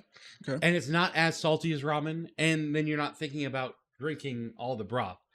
It's really yummy, and it's nice, and it's not like, oh my god, knock your socks off spicy, but it builds. It's one of those that builds. There's a little bite. Yeah. And what I do is I take 2 packets and I put it in there with a little bit of iceberg, and you take the iceberg out, drain all the water, put the noodles in the sauce stuff that comes in it, mix it all up, put the iceberg back, and then 2 fried eggs on top of it. And it's I do a great Now when meal. I do my my tonkatsu noodles and stuff, I'll do soft boiled eggs with them. I love, and then if I happen to have it, or if I think ahead, I'll fry up some pork belly. Mm-hmm. I'll get some chives and I'll chop it up, throw it in there, pork belly in there. We cook it up and then throw that in there too. And even if I don't have pork belly, I've done it with pork shoulder. Yeah, and I've cubed it. Any pork, yeah, it's gonna taste good. Yeah, right. And so what I do is with my soupy ramen is I bring it to a boil, and then you crack 2 eggs and wait 2 minutes with the eggs cracked in your ramen and stir. And after that 2 minutes, they're perfectly poached, soft-boiled eggs that you pour into your ramen, and then they're really gooey. And ramen is easily my top 10 food. Oh, okay. She's sending us content to watch for the show. Okay, never mind. Oh, I did. I sent them the ice cream one. Yeah. Look, I like creamy. Okay, so Joseph, she sent us a video where a guy a restaurant serves ramen with ice cream ramen, like a whole scoop of ice cream in a cone in the ramen. I don't know. Well, I get it. I get it because have you ever had creamy tonkatsu ramen? Yeah, I have. Exactly. Yeah. So it's just like they're making spicy tonkatsu, and then you're adding the cream with the ice cream. It's just a shock factor. Yeah. I think it'd be fine. I think it'd be a little sweet. I'll send it to you right now, and you can check it out. I would try it, but I'm just a guy that tries things. Like I'll try gross things. Dude, I had a Twinkie wiener sandwich on the 4th of July. That'll gross Joseph out. Have you ever heard of a Twinkie wiener sandwich? Have you ever seen the movie UHF with Weird Al from the 90s? Classic. His first movie. You know, yeah. Weird Al has 2 movies now. Oh. Okay, well, in that movie, he makes a Twinkie wiener sandwich to make his friend feel better. And it's a Twinkie, it's a hot dog, and you split the Twinkie and put the hot dog, and then you put easy cheese on top. And it's a Twinkie wiener sandwich. It's just supposed to be a joke gag, but people have tried it and liked it. And I was like, oh, 4th of July. What's more American than a Twinkie wiener sandwich? And I had it, and it was fantastic. I loved it, but it was just a sweet, salty bomb. All right, Rex back. He said, yes, you can intake more sodium being active because you're sweating and losing sodium. So, yeah, we kind of emphasize the active part. I don't know if they need to be studied. No, Rex, you're an electrician, not a dietitian. He deals with electricity, not electrolytes. That was better than my joke. Correct. Ban. So we were talking about post-show activities.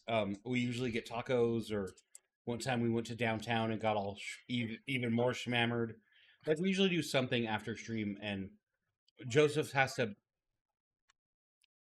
Yeah, Joseph has to bounce early tonight. So we were talking about going to Applebee's, and they have all-you-can-eat apps for $15, but wonton tacos isn't on that list because wonton tacos are elite and they know that they can't be on that list.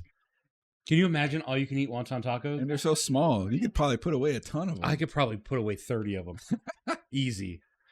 This man can put away 7 corn dogs. What? How many hot dogs did I eat on the 4th of July? Oh, like 11? 18. 8? Yeah, but some of them were like bunless. He just went home. All of them were bunless. Well, Except for the Twinkie Wiener some of them sandwich. had Twinkies. Yes, that counts as the bun.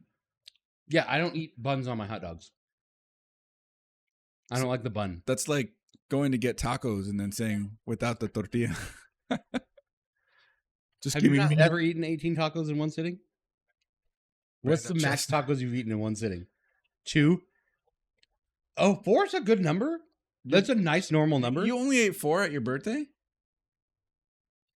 You had a taco guy then. Oh, did I say taco? I meant hot dogs. Oh, you said taco. Now I'm know. saying hot dogs. Hot dogs. Zalman said 6. Yeah. I mean, I think, I don't know, I've probably been up to 7, but I was taking off the extra tortilla that a lot of them like to do. For tacos, yeah. Tacos, I had 8 at Zilla's birthday. 8? Yeah, I had 8 at Zilla's birthday. And I would have had more if I wasn't sitting in the sun. As far as hot dogs go, no, I haven't like pushed myself to have a bunch of hot dogs. I had to push myself because it was 4th of July, America. I had hot bacon wrapped hot dogs that day with mayonnaise and ketchup. Anyways, next drink, right? Yeah, next drink is next drink. Next topic. 2 more topics. There you go. You gotta get your gavel for next time. Oh yeah, you can talk about the gavel on stream here. Because I said that Joseph has a gavel, and Brandon was very confused. With trying out Olga's before we move on to the beer. Yeah. Tell us about the gavel, sir. Oh, you want the can? Okay. Remind me, Chris. So Chris bought me a gavel as a gag gift. Yeah, so this is what happened. I forget why. Because when we worked to deal with together. What? When we worked together and we were deciding lunches, where to go for lunch. Right. And the gavel was the last thing we would hear before that's where we went. Oh, yeah. That's when like we would decide where we're going for lunch, and I would pretend to slam the gavel like that the decision has been made. Exactly. So then Chris, for a gag, bought me a gavel, an actual gavel that I would use to slam on my desk. Was it Judge Judy branded? No. It would have been hilarious if it was Judge Judy branded. I found it on eBay. Whatever. like to actually like look up gavels is a little weird. On Amazon makes it trivial now. But like to look up back in the day, I can see how it could be. Yeah, because this was like 11 years ago, and sure, Amazon was still doing stuff, but it was a little different. Yeah. But yeah, and then it evolved into like I don't know, choosing games at the LAN party, and the gavel became a thing. Right. I think you even brought the gavel for one of the LAN parties and had it on top of your computer. Oh, you know what? I remember now because whenever we would decide like a game to play, I would post a gavel GIF. Yeah. In the chat. That's where it came from. And then, so yeah, you bought me a real gavel to slam in real life. Joseph, would you like to try Topo Chico Margarita? All right, cool. Let's get No, I have a glass. It's cool. Okay. Work lunch is serious business. Leave some in there for her. Guys. Exactly. Can make or break your day. Exactly. Yeah. So it has to be decided with effectiveness. I really do like Topo Chico. For the camera. So I tried something new that I saw right there. Close and then far. Closer. Back. Like almost to the lens and then far. Right there. Stop. Nope, didn't get it. Almost. No, closer.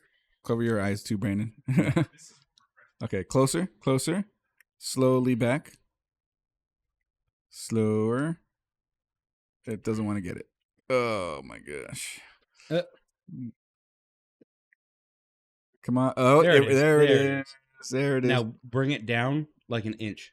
There you go. There it is. Topo Chico Margarita Mix. 8% Max. alcohol. Let's go. Max. Margarita Max. That's good times. So I found something at the store that I really wanted to try, and it ended up being terrible. Have you been to the store and like saw something based on the packaging and just hated it? Yeah, I guess. I just can't think of anything. No, but it has to be like we're not gonna. No, I don't know. No, because I got breakfast Totino's pizza rolls, and they were chorizo and egg. I looked right at those and then got the Hellfire Club spicy ones. And I don't like the Hellfire Club spicy ones. They're okay. I like them. Also, they used to have 4 cheese Tostino pizza rolls. Now they're 3 cheese. Shrinkflation.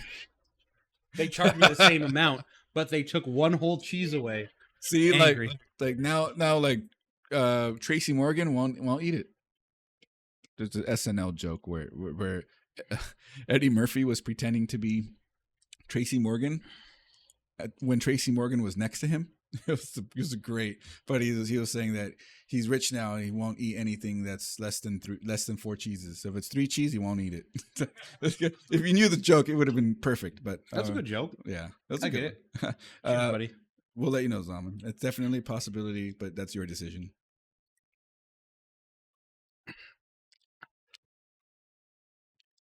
If that was over crushed ice, yeah, I think it'd be killer. This, like, if you went to a restaurant and they just poured that over ice and gave it to you, I'd be stoked on it. You'd be like, oh yeah, that's good. Yeah, that's fine, dude. Yeah, I know that we have a topic from Joseph coming up, but I have a small topic because I went to AMC today. AMC's a small local business here in Southern California, and they have a bar called McGuffin's Bar, and they had a Superman drink, and there's no price on it or anything. So I was like, "Oh, give me a Superman drink." Did it come with the Superman cup? No, okay. No cup, just the drink. Whack. $26. Yeah. Welcome to Vegas. And she was like, "Well, it's a triple shot." I'm like, "Okay." Like $26. I paid it. Should have been a quad. Also, sidebar, popcorn buckets. They had a Jurassic Park popcorn bucket that was this big. It was a big footprint from a dinosaur. We saw that too. Yeah. What do you even do with this? And they're like, I don't know, put your popcorn in it. I like the Megan one. I hated it. It scared me. It was just her stupid head. It's her head, but then you pop the face off, and it's a robot face under it, and then you pop that off, and it's the popcorn bucket. No, the popcorn was on the back of the head. Oh, I thought it was okay. Either way, you can pop the face off, and it reveals robot face. No, but it looked. The thing is, what I like about that, I didn't like Megan, to be honest. Well, the reason I like that as a popcorn, like whatever bucket, popcorn receptacle. What do you want to call it? Like what's the term I'm thinking of? Like it's like a cup that's special for one thing. Why can't souvenir cup, souvenir bucket, whatever the case is because when you put it back together, it doesn't look like a popcorn bucket. It just looks like something you can put on a shelf. Yeah. And that's what I liked about that one. The other ones just look like fancy buckets. But they had a Jaws one that was really cool. The Jaws one looked cool. It was a shark coming up like this. You guys know the iconic Jaws photo from the head. Yeah, that's exactly what it is. It's him coming up through the water, but you put popcorn in his mouth. I thought that was right as fuck. That was cool too. I'm angry because they had a Superman one that was a telephone booth. Yeah, I like that one. No, it wasn't a telephone booth. It was a newspaper receptacle thing. That makes more sense. I thought it was a telephone booth, and the whole movie, spoiler alert, he never gets in a fucking telephone booth. And I was like, why are they selling me a telephone booth when he doesn't even get into a telephone booth? Like, I understand the psyche of Superman in the 80s and 90s. Like, he always got into a telephone booth to switch. Never did that. We also didn't see anybody walk up and put a quarter in one of those things on the street. Well, yeah, pull the door down and probably did have those in front, and I just didn't look. Yeah, that's true. But I mean, there was no like close shot of it, you know. Yeah. You guys agree? Oh yeah. Cool. Okay. Next topic. So you kind of actually touched on it a little bit, Chris, when we were talking about. I think you were talking about the pause music for a game. They're like, oh, I really like this track. Oh yeah, or just Star Ocean intro music. Yeah. Right. Okay. Sea of Stars intro music. Gotcha. Okay, so this topic is called ambience and mood. Oh, So I'll let you guys answer it first, and then I can share mine at the end. So think about like a specific level, a mission, or a quest from a specific game that imbued like a soundtrack and a level of ambience and mood that emotionally transported you there. Like you walk into this level or this room or this you hear it and it just changes. like it just like in like the soundtrack, but everything about it, all the elements of the visuals of the game and the soundtrack, like it just takes you there, like on an emotional level. Have you guys played a game that had a level or a mission or a task that fits that, you know, that experience? There's a few. I have a few. Go ahead. I think Shorty's is going to be Super Mario World's theme song, like the intro theme, right? On Super Nintendo, yeah. A lot of the Super Nintendo, Super Mario specific ones. But for me, my brain goes to it all the time. Like Super Mario Kart, I hum the music randomly all the time. Mm-hmm. But like what sticks up, I would say stuff like Zelda 2, the intro music in Zelda 2. The battle music from Final Fantasy VII when you're on the motorcycle. That motorcycle's so dumb. the music, sir. The music. No, I like the whole thing, but it pisses me off so much. The overworld theme from Terranigma. I don't even know that one. Lots of people don't know that game. And it's on Super Nintendo. And to me, it ranks up there with Chrono Trigger and A Link to the Past. That's how good that game is. But nobody knows about it. Then Goldfinger.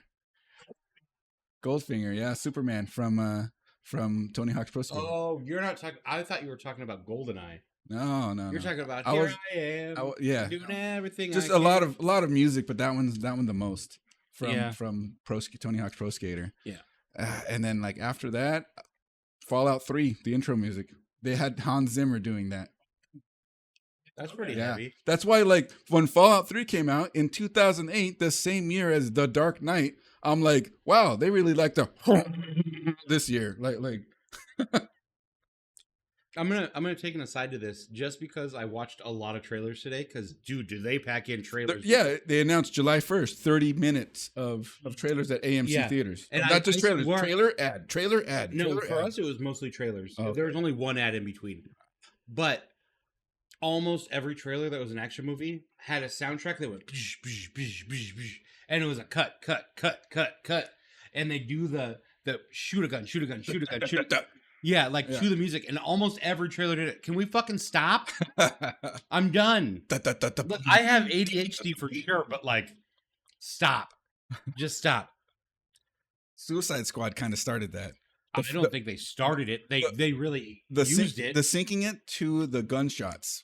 I think like people were like, oh, when first Suicide Squad came out and that had the trailer and it had but then it got overplayed completely. Oh my god! Since. Just like the Inception. Yeah. I did Hans Zimmer do Inception too? Maybe. That sounds right. Probably. That sounds right. Did Hans Zimmer do Inception? Such a wet question to ask that. Yeah, he did. Yeah. But dude, I remember for 4 or 5 years, every trailer I'd watch, my butthole would just fucking jiggle. Yeah. I hated it. Tom Cruise was in a movie that the freaking Edge of Tomorrow. No, alien invasion movie, War of the Worlds. Oh yeah. That throughout the movie, that wasn't just the trailer. Yeah. That was like the sound of the big giant alien. Yeah. They're like, how do we move this sound past the trailers? Make the aliens have a horn. I don't have an answer to your question, Joseph. Is it too many? I feel like it's not that it's too many, that I just can't think on my feet like that. Like, I feel like if you give me the questions in advance, I'd have some really good answers. Because music to me is so special, but like, I don't equate it to like, the last game I played that really the music mattered to me a lot was Hades. That game is a roguelike game where you're trying to escape hell and go up through the levels, and the music is otherworldly. If you haven't played that game, just go listen to the OST. I'll just listen to that OST by itself. It's that good. Oh, I guess Doom gets there for me now. Dude, that's a Doom yeah. is a good answer because that music. That's a good But you were saying like per level, like does it bring you back to a level? And I can't think of anything. So I came about creating this question based on a previous topic that we discussed. I think it was probably 2 or 3 podcasts ago, where I said, describe a game that you would want to visit, like in real life, like if it existed. I think I chose Mass Effect, and I forget what you guys chose. But the question was, it's not just about music. Music is a component of it, but it was more of like, hey, what part of a game, like a portion of a game, literally like transports you based on things like the music, the ambience, just the feeling that is presented to you that just transports you there. I mean, Mario is a definite answer. Zelda is a definite answer. Metroid for me is a definite answer. Mm-hmm. I'm with you. I'm gonna touch Excitebike. Excitebike. I don't know what it is, You're but talking about Excitebike.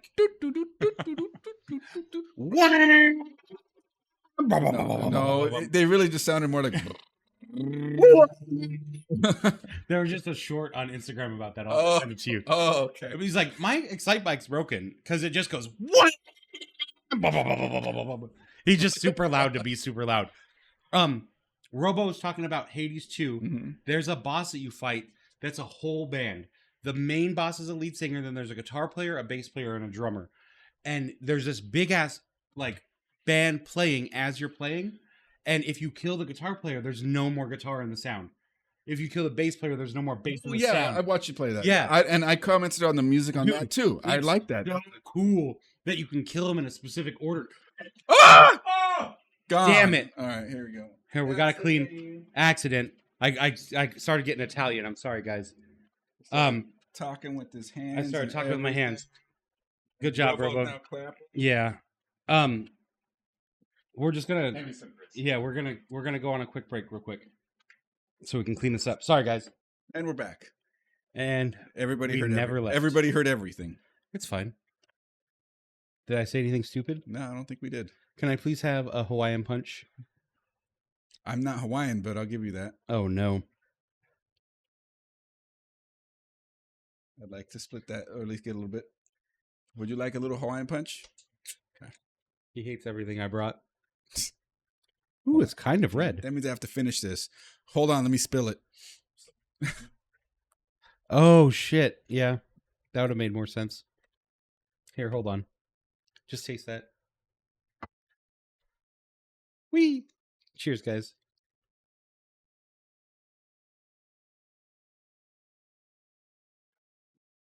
That tastes just like Hawaiian punch. Holy shit, does that taste just like Hawaiian punch? Oh, that's good. Oh. I like that. 6.5%, and it tastes like Hawaiian punch. Yeah, that's crazy. That's tasty. I didn't finish it. The aftertaste is a little different. Yeah, but this is closer aftertaste. Closer. Go towards me. Go to the. Keep going. There, right there, right there, right there. And it got it. Look at that. Study break. LA punch. 6.5%. What is that? 0 grams on the back? 0 grams of sugar. 125 calories a can. That's actually not even that much more like calories than a regular beer. No, not at all. I think that's less sugar than a regular beer. It is less sugar. It's 0% added sugar. Okay, 0 added. Yeah. That's how they get you. Did we discuss that last time about how McDonald's is 100% beef, but it's not made, or it's made with 100% beef? That way, they can have a bunch of additives in it legally because it's made with 100% beef instead of just being 100% beef.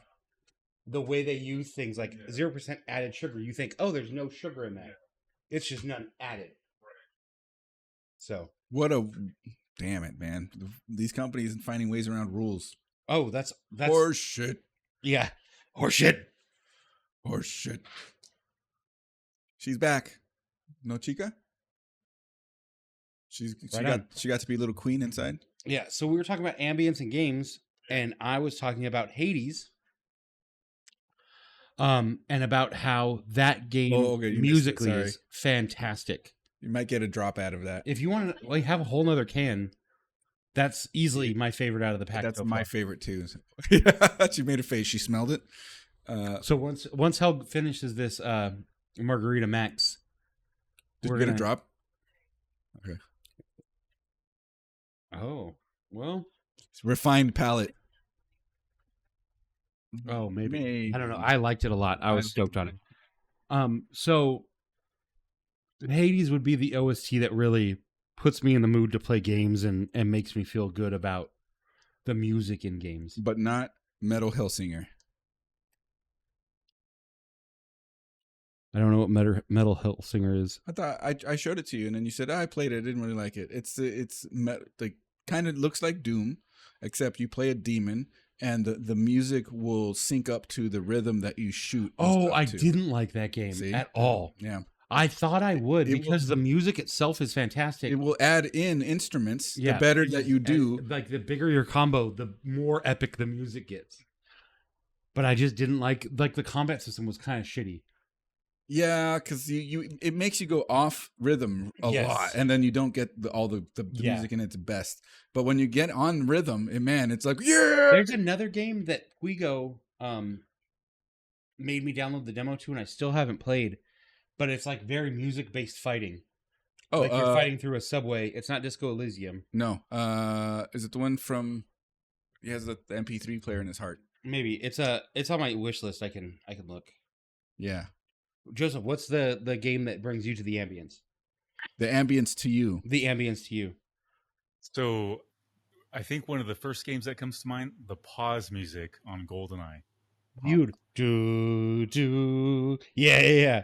That song hits, man. I agree, dude. And there's like, if you look it up on YouTube, there's a ton of funny videos, like specifically about that pause music.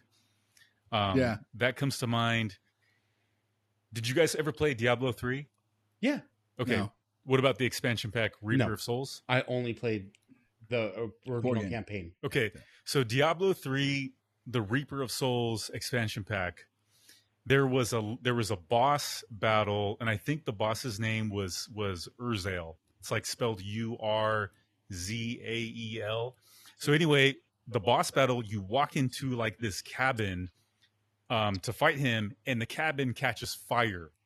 Okay, and so like as you're fighting the boss, there's burning wooden beams falling down on you that you have to dodge while you're fighting the boss, who happens to have a like a cannon that shoots out fireballs at you.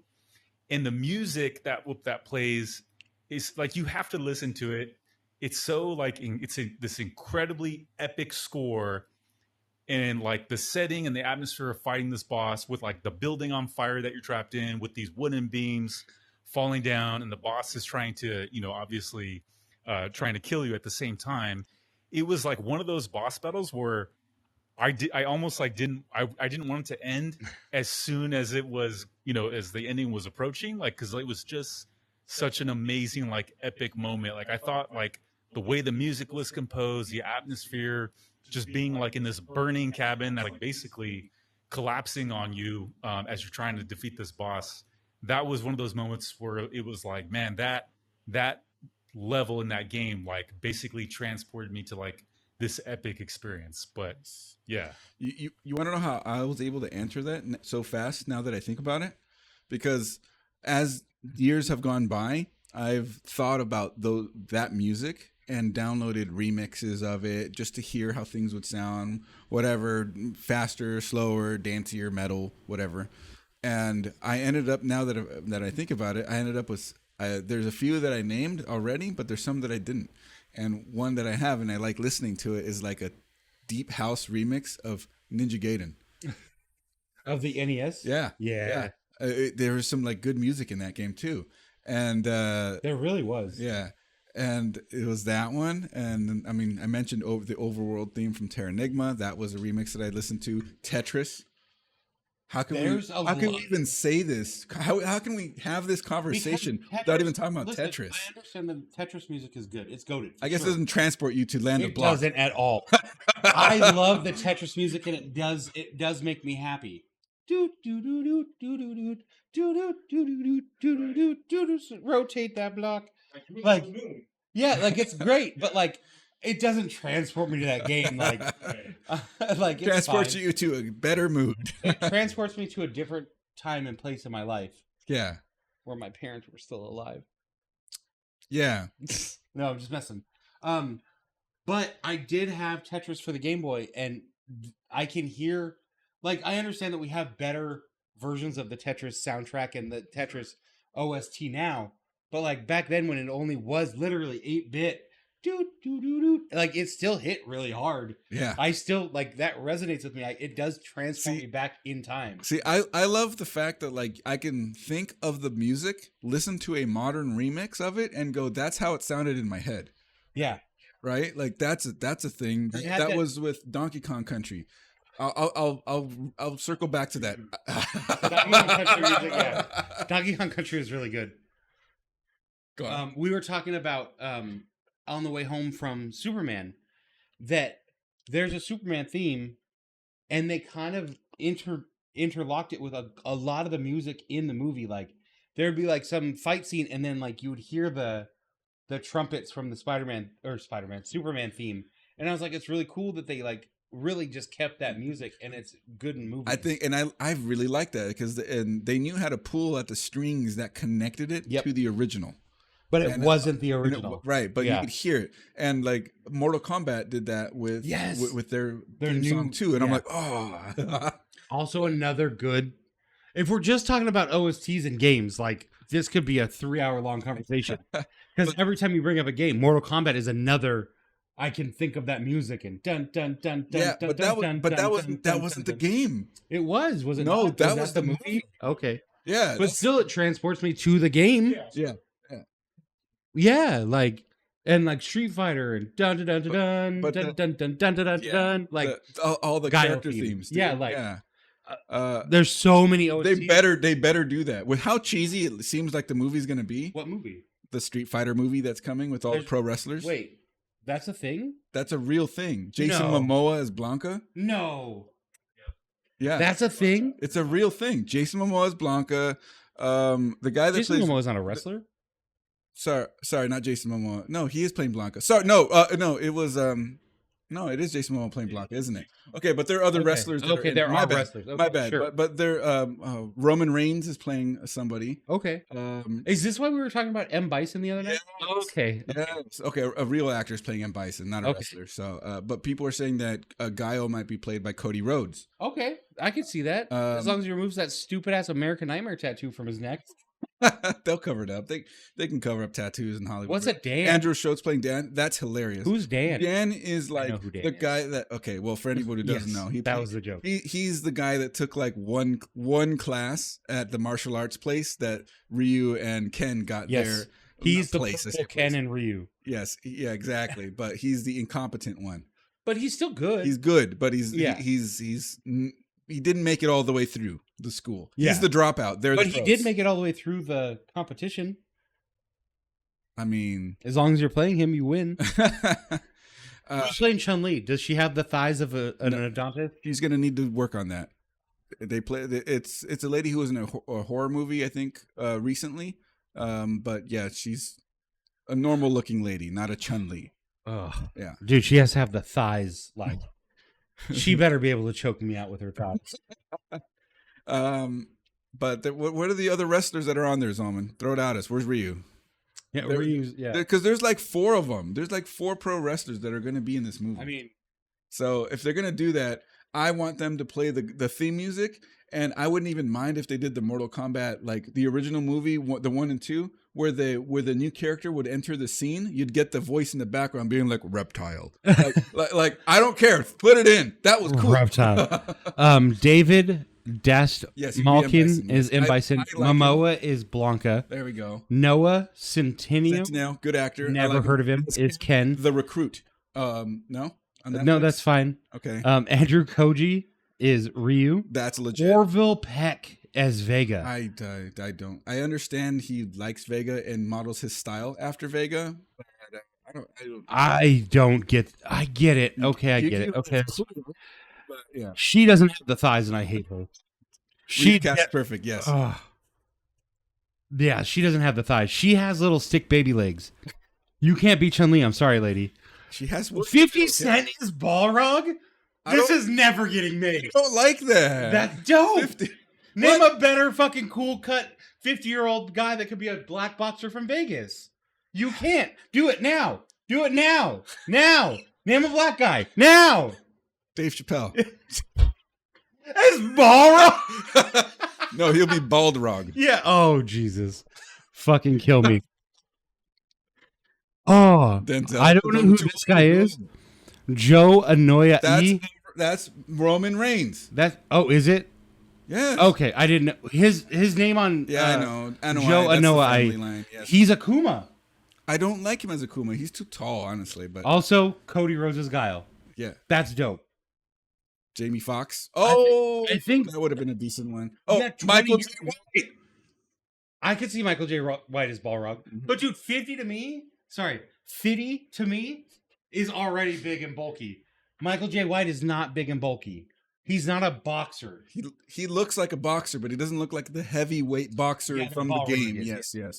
Dude, Balrog is big and has a big ass square head. Fitty has a big ass square head. I didn't think you would have agreed with that casting. I'm surprised. I agree with that more than anything I've seen. Dude, no. Jason Momoa is Blanca. Are they just gonna fucking paint his ass green? Or is he gonna be like, I'm just Blanca? But like Momoa likes to talk. Are we just gonna have Momoa grunting? Fucking talk. That's what I mean. It's just like he just bites and electrocutes. We're gonna have Jason Momoa in a movie just going. Dude, I watched Jason Momoa in a movie the other day. For children, I think it's a great movie. For me, as a sophisticated adult, probably one of the worst movies I've ever seen. Minecraft. It was Minecraft. It was so bad. I wanted to love it so much because I love the world of Minecraft. It was bad. And Jason Momoa, I really wanted to love in the movie because I love Jason Momoa. I agree with Ryu. Momoa should have been Steve. Steve could have been anybody, honestly. But yeah. I think it would have been funnier as Momoa Steve. Have you seen the Minecraft movie? I can't imagine that you did. No. Nobody has except for me. The only reason I watched it is because I had logged into HBO that day, and it's like, hey, this is new today. And I said, okay. I hit play. And halfway through the movie, I'm like, do I even want to watch the rest of this movie? I didn't. But I still watched the rest of the movie, but I didn't want to watch it. I was like, I'm so terribly bored. But I understand why kids would dig it. Okay. For a child or preteen, dope. Can I circle back to something earlier? Yeah. Donkey Kong. Donkey Kong Country. All right, Joseph, say your bit. Thank you, Chris.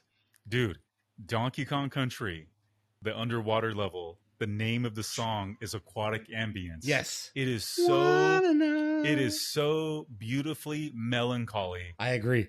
And it just... Somebody sort of recreated it. Oh, yeah. It's a TikTok sound right now. And whenever they go back to nostalgia times, they play it. Okay. And it makes me think I'm on that fucking swordfish. Yep, the swordfish, in the fucking water level. And I'm just I'm instantly at ease. You know what? Though? It blows my shoulders back. And I'm just like, yeah. Dude, I remember when that game came out and playing that game with my brothers and my cousins. Got it for Christmas. My mom, our parents let us open it early. Nice. Did they really? Because it was a Mexican Christmas. The whole family midnight, and I didn't want to wait. And they're like, "How do we keep the kids occupied?" And then they let us open it early, so everybody crowded around the Super Nintendo. We played Donkey Kong Country. Yeah. But I did that with Sonic on the Dreamcast. Yeah. Oh, that's cool. That's a good one. We did it the day before Christmas.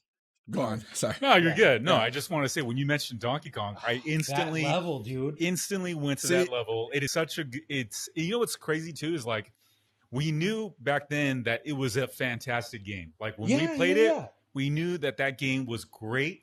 But I don't think being younger and being kids, I don't think, for me at least, didn't realize how good the soundtrack was. No, not at all. Specifically that level. Well, the soundtrack was good. Yeah, and it wasn't until I got older that I would, re-listen to the game, either by playing it or listen to the soundtrack on YouTube. I just replayed through it in the last 6 months. It's nice. Fantastic. And just being wow, this is a masterful OST for a game. Yeah, and it's so good. When I first played that game, you had to think I was playing Mega Man X.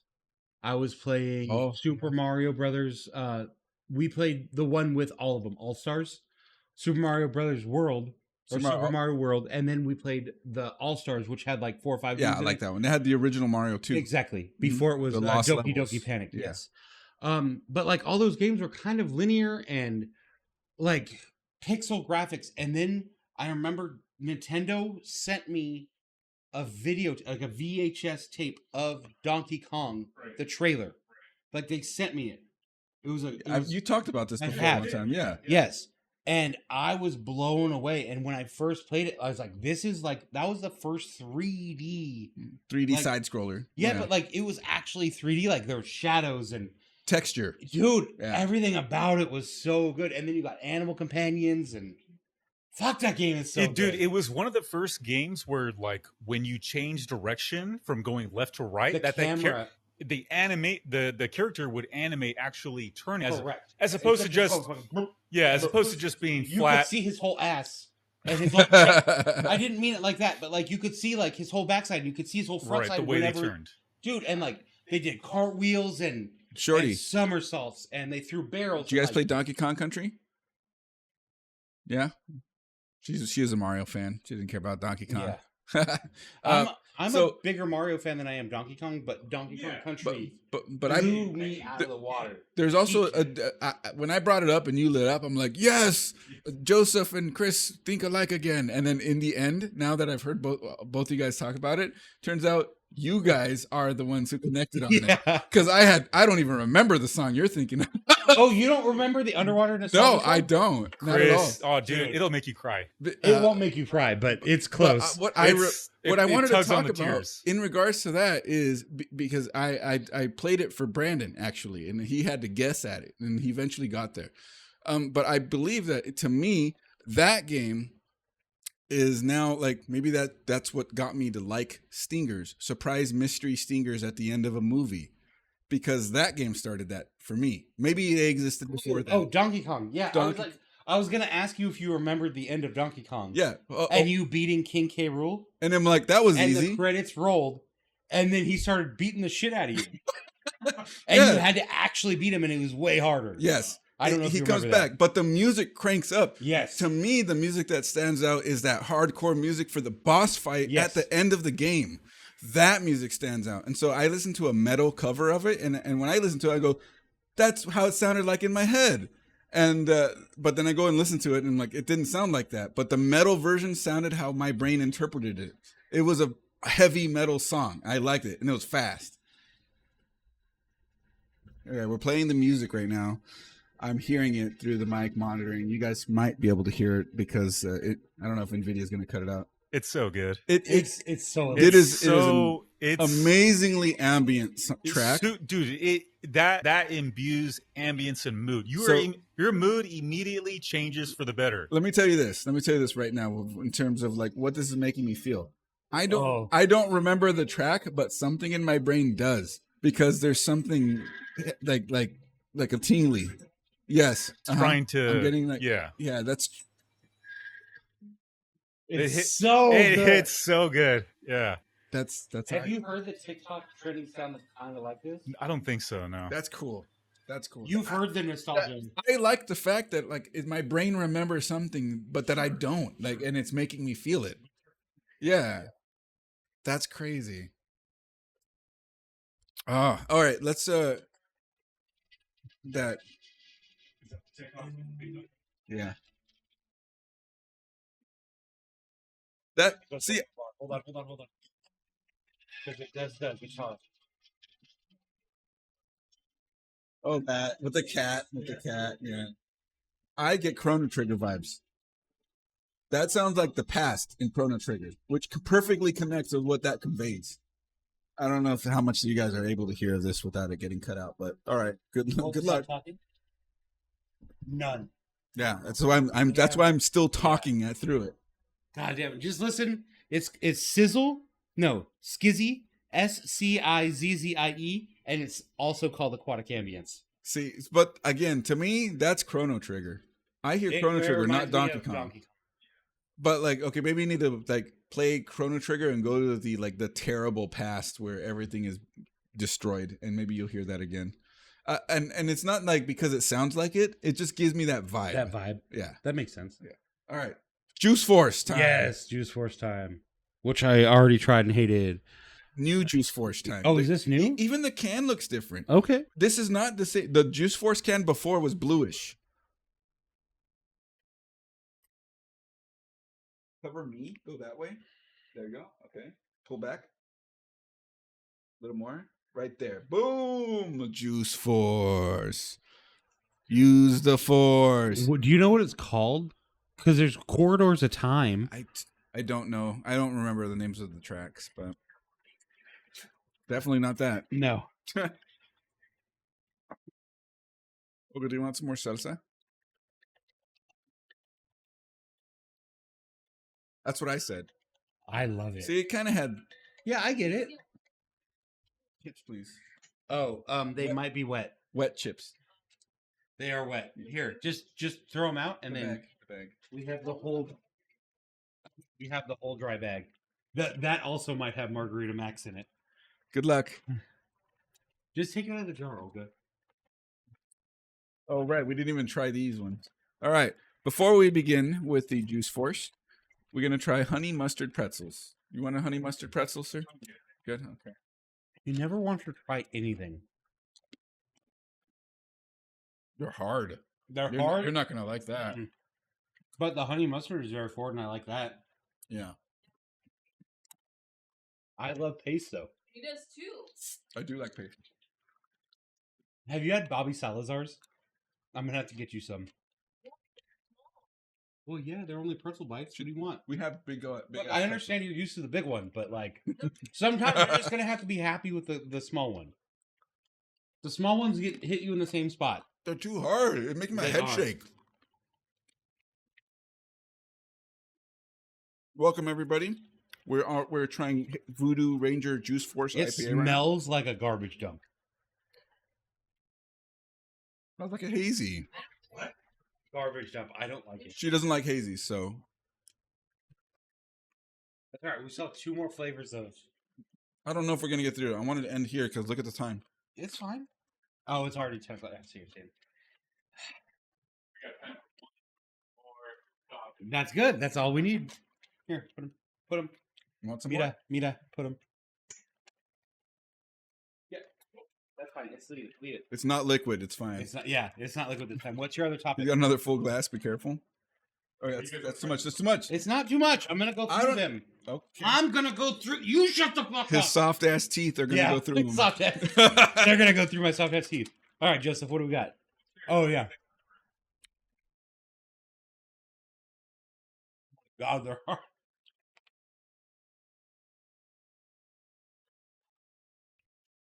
It's just a little bit better than It's before. different. I like it. I mean, it's cool. Meh. It's not bad. Well, look, we flat out didn't like it before. Now it's meh. Okay. It's fine. I would say it's an improvement. It's no Made West. It is no Made West. It's better. All right. You guys ready? No, it's not. Yeah. Okay. So, in one sentence, and then I'll explain and expand on Oh, this. Milestone machine. This is what I've been looking forward to. Okay. In one sentence. Before you go there, when you think of Milestone machine, what do you think? All my brain can think of Brandon, is a slot machine. That was literally my question. Oh, really? That's You stole it from You him. stole You it from me. interrupted it. No, stop. no. Say, Go, please. go. I thought I was doing. Okay, go for it. In one sentence, describe what comes to mind when you think of Milestone machine. In one sentence, just go. Go with it. Slot machine. That's a Milestone machine? I don't know why. All my brain thinks of is slot machine when he says that. Oh. The cow box computer. Oh. The gateway computer is what I think of when I think of Milestone machine. Okay, I actually do have an actual answer for that though. Dreamcast logo. $9,999. But just the logo? The sound and the whole when you turn the machine on, Okay. you push power and it goes doo doo doo doo and then draws it out and everything. So not the Dreamcast, the console. Yeah. The actual logo, machine. the actual. I have to touch a machine to get to the milestone. All right. Okay. Okay, well, let me go and explain. So that was like the first. That was like That's crazy that I like intercepted that. I'm sorry. It's cool. I thought it was funny that you actually asked, said the same thing I was going to say. I actually have it in my notes right here. All right, so a milestone machine, it could be specifically we're talking about tech like gaming, technology. So a milestone machine can be either, for this question, it could be one of four things. It could be a gaming desktop or a desktop that you game on, like a gateway, for example, laptop, gaming console, or a handheld console that made the most significant impression on your gaming experience. It can be either your first gaming desktop you ever got. It could be a console that you just got a few years ago, like a Nintendo Switch, or it could be the current gaming system that you have right now. Which one of them felt like it catapulted your gaming experience to the next level out of all the machines? Such an easy question for me. Just the PS1. Like, because I had cartridges for everything. Like, I never had a disc. I never had a game on a disc. And when I opened that on Christmas and I opened Crash Bandicoot and you put it in, like, it's a real 3D game on a disc. Like, how do they fit anything on this? I mean, I didn't have a Sega Saturn, but I had played a Sega Saturn, I guess. I didn't have a PlayStation, but my brother did, Alex, and I played it all the time. Duke Nukem 3D was stood out to me. But like that to me is a milestone machine because I'd only played like really 2D games since inception, like except for Donkey Kong, obviously, like or Star Fox. Oh, Star Fox was so good. That's an elite game. Yeah. But like the PlayStation doesn't hit that for me, even though I played it and I played plenty of the games that people associate with it. But did you own it or you just didn't own it? Okay. The one I owned it. The one that I could say that I owned, even though whatever parents bought it for us, whatever, the family console at that time, but belonged to us, not someone else. It was PlayStation. It's still the Dreamcast. I'm back to the Dreamcast because the Dreamcast literally was a revolutionary step in consoles. Yeah. There's no denying what it was. Yeah. They just really fumbled it. Yes, they fumbled. That's because Sega fumbled so much before releasing the Dreamcast. Because Dreamcast to me was everything that I ever wanted in a console, and it had like 4 games. No, I've played some. Okay, it did not help it that EA forsake the console. Yeah. EA said we're not supporting this console. So good, and but that is what led to the birth of all the 2K sports games. Yeah, true. And now 2K sports games are some of the most well-known mainstream games, and EA is like whatever. I don't know if your parents did it or your parents did it, but my dad bought me a PlayStation for Christmas, and one of the games that I unpacked was like MLB 99 or like 97.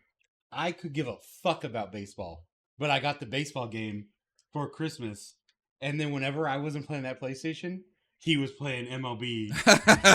Like he bought it for me. Like, I don't know if your parents ever did that with your like games. Like they bought a game for Did they ever play your console when you weren't playing it? See, I didn't have that problem either. My parents were gamers. I remember growing up, my parents had an Atari with Centipede with the ball. And my mom would just get down with the fucking Centipede, dude. She was so good at that game. Shorty had a mystery experience. The way that she's described it to me is that she would just randomly catch that the Super Nintendo was not in the position it was left in when it was left alone. So somebody, her mom, was playing it when nobody was home. I did that same thing, but with porno tapes. You had to rewind to the exact spot that your dad left it. What? That's not real. Clip that. I just thought it was funny. Somebody clip that. We'll cut out the part where he said it's not real. Yeah, let's just make it real. That's hilarious. It was from a TV show that I had seen before, where they had to rewind it like to the exact point. But yeah, what game did your mom play? No, but what game did she play in secret? I understand the console. What game was left in the console? Yes. No, it was Super Mario Brothers, wasn't it? Your mom would okay. play Super Mario Brothers. Is this you just play the same game? So I know we've talked about it before, but Warehouse Music used to slang consoles as rentals. And my parents, before they knew if they were going to buy me a Sega or a Super Nintendo, they would rent one or the other.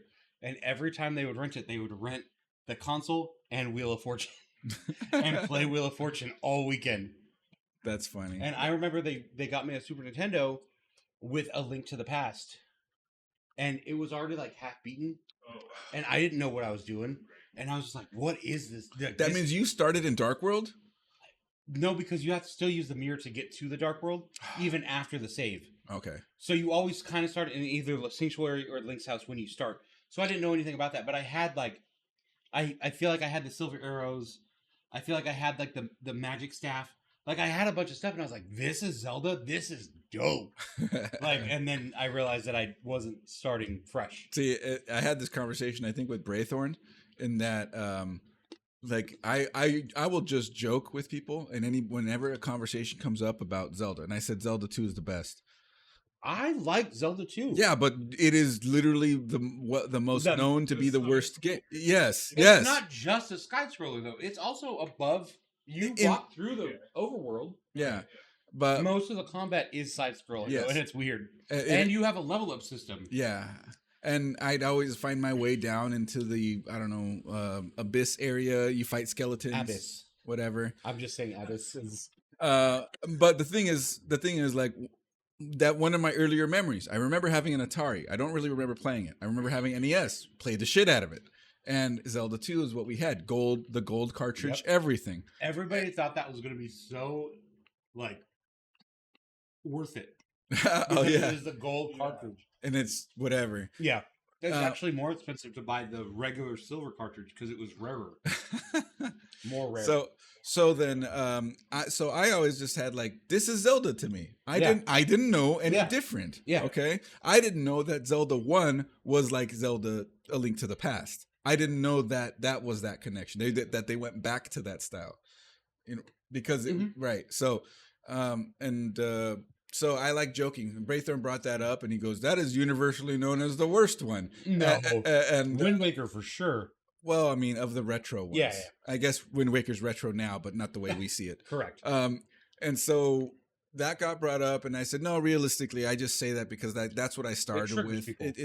I say it to do that, but when I explain the fact that I bring that up as like immediate memory of Zelda is because that's what I essentially started. Your memory of Zelda, which is fine. Yeah, it's valid. Yeah, I acknowledge that it may have been one of the weaker entries. That's fine. Do you guys want to know a secret that I've never told anybody in my life?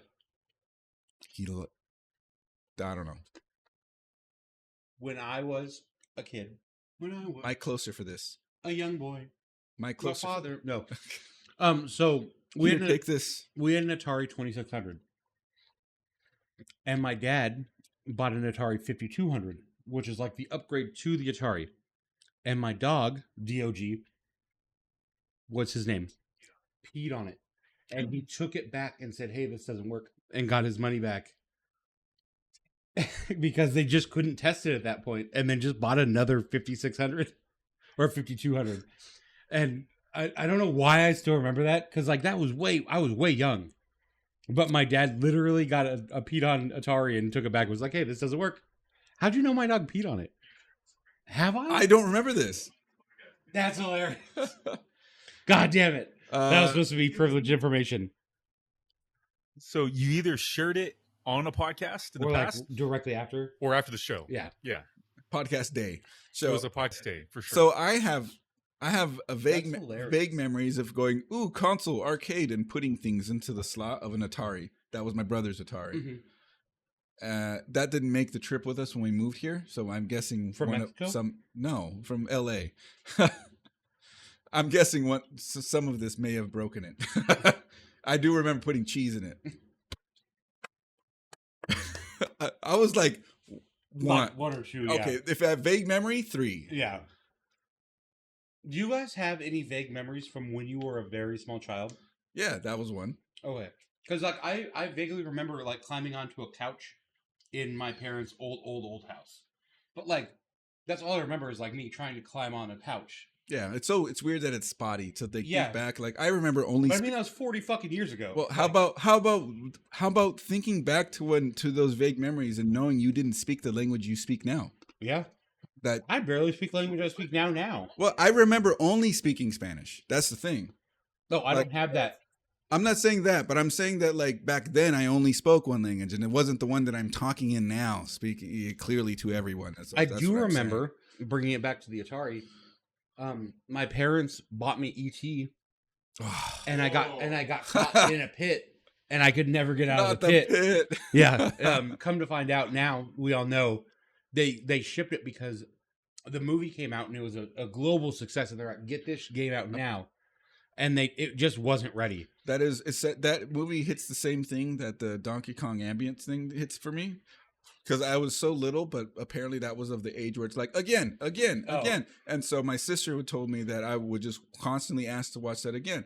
And I do have very like feelings of memories, like the scene where with the pizza at the beginning and the little the shed, the Reese's Pieces. Candy. It's spotty all like that. But if you ask me to like, for as much as I've apparently have seen the movie, I don't know. I can't it all comes back to me when I watch it, but I can't recite. I can't recite that movie either, but I've probably seen it 25 times. I'll get Elliot. Yeah. And then randomly, Olga and I were watching a TV show a long time ago called Betrayal. Mm-hmm. And one of the main characters in that, I'm like, was E.T.? It was Elliot. I was like watching it, I'm like, why is he like, there's something about this part of his face. I'm like, why? He looks not, I mean, okay. As an adult, you won't know that it's Elliot, but then you look at him as Elliot from E.T. and you go, oh, that is him. I'm like, what the That happened to me. I don't remember what movie it was, but it was the Sixth Sense kid. Oh, yeah. Haley Joel Osment. Yeah. I was watching something, and he was an adult in it with his fat-ass face. He kind of looks like J.D. Vance. Oh, well, he ended up playing him as a joke. SNL. Oh, I didn't know that. Yeah.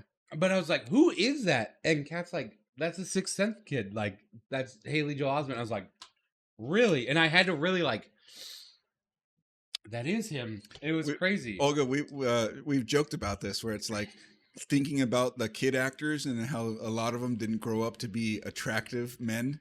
Oh, no. Or handsome in general. Like it's just something weird happens that like you get grown-up actors that are traditionally attractive. Let's put it that way. But these adorable kid actors just grew up to be shitbags. Yeah. So was it you answered the question already? Kind of. I'm interested to see what Joseph says. You watched E.T. religiously as a child. Was there a movie that you had that was like that you just watched over and over and over that your parents told you about? I think one of the movies that comes to mind that I would rewatch, like not as obsessively. A kid, oh, yeah, as a kid was dude. I have to think. I forgot the title. Let me think about it, and I'll get back to you guys. Well, I'll share mine. And Kat and I kind of have a... Oh, I remembered it. It. Sorry. Okay. Yeah, interrupt him all you want. He stole your question. It's true. I stole it. Sorry. Flight of the Navigator. Ooh. Oh, yeah. Yeah. That's a good one. Is that... Okay. No, I'm thinking Radio Flyer. Never mind. What's Flight of the Navigator? Cuba Gooding Jr.? No, that's Radio. Damn it. I'm thinking of 3 different movies. Classic 80s movie, though. Did he? Is that the one with the kid that fell in the ditch and then came back out at a different time? Yes. And he's in an alien spaceship. Yeah. Yeah. Great movie. I think it's on Disney Plus. And like his family didn't remember him and all sorts. Yeah, something like that. Yeah, that was I always. Or they thought he was dead, and like they came to his. He comes to the door. His parents are older, and they're like tripping out. Like, wait a minute, we lost you years ago. Like, how are you? I remember where he walks to the ditch. He goes falling down the ditch, and it's like in his backyard. He didn't go very far. So basically, he falls into like a wormhole that's in the ditch that takes him to the future. And well, no, not a wormhole. No, the ship abducts him. I think the alien ship and takes him to the future through a wormhole. But it happens. Blink. Like in a blink of an eye, it happens. Yeah, I understand what you're saying. Yeah, man. Now I want to watch it again. Yeah, I want to watch it. It's a good movie. It's on movie. Disney Plus. I'll give it a shot. It should be on Disney Plus. It's a great movie. Yeah. So Kat and I have the same kind of story from being kids, but 2 different movies. Mine was Edward Scissorhands, and hers was All Dogs Go to Heaven. Oh. I wanted to rent that movie every weekend at Warehouse, and my mom was like, "You cry at the end of that movie every time. We're sick of you crying."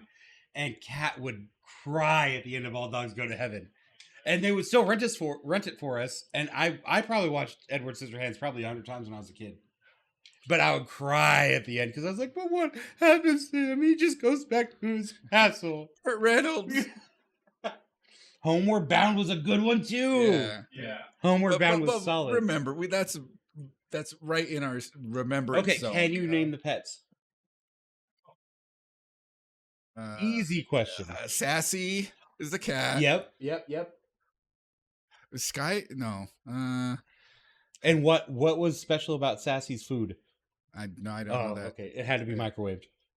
I for some reason I remember that. Dog 1, dog 2, cat 1. No, it was. I really only remember Shadow And no, Milo and Otis. damn it, no, that movie. That's a bad movie. They killed. I remember so many animals in that movie. Seeing that movie once when I was little, and then it just sort of like sat in that zone of like I don't remember, but I don't care. Yeah, it was Chance, Shadow, and Chance, the rapper, Benji the Hunted. Put some. Cat was sassy. I think maybe that's why I remember Sassy the most. Yeah, because she was a cat, and then Chance was Batdog because he had the flappy ears and But I remember because Michael J. Fox is the voice. I didn't even know that. Yeah. The reason that one of the reasons that movie that stuck out to me is I'm like, that's the voice from Back to the Future. Like it was obvious. I didn't even know 100%.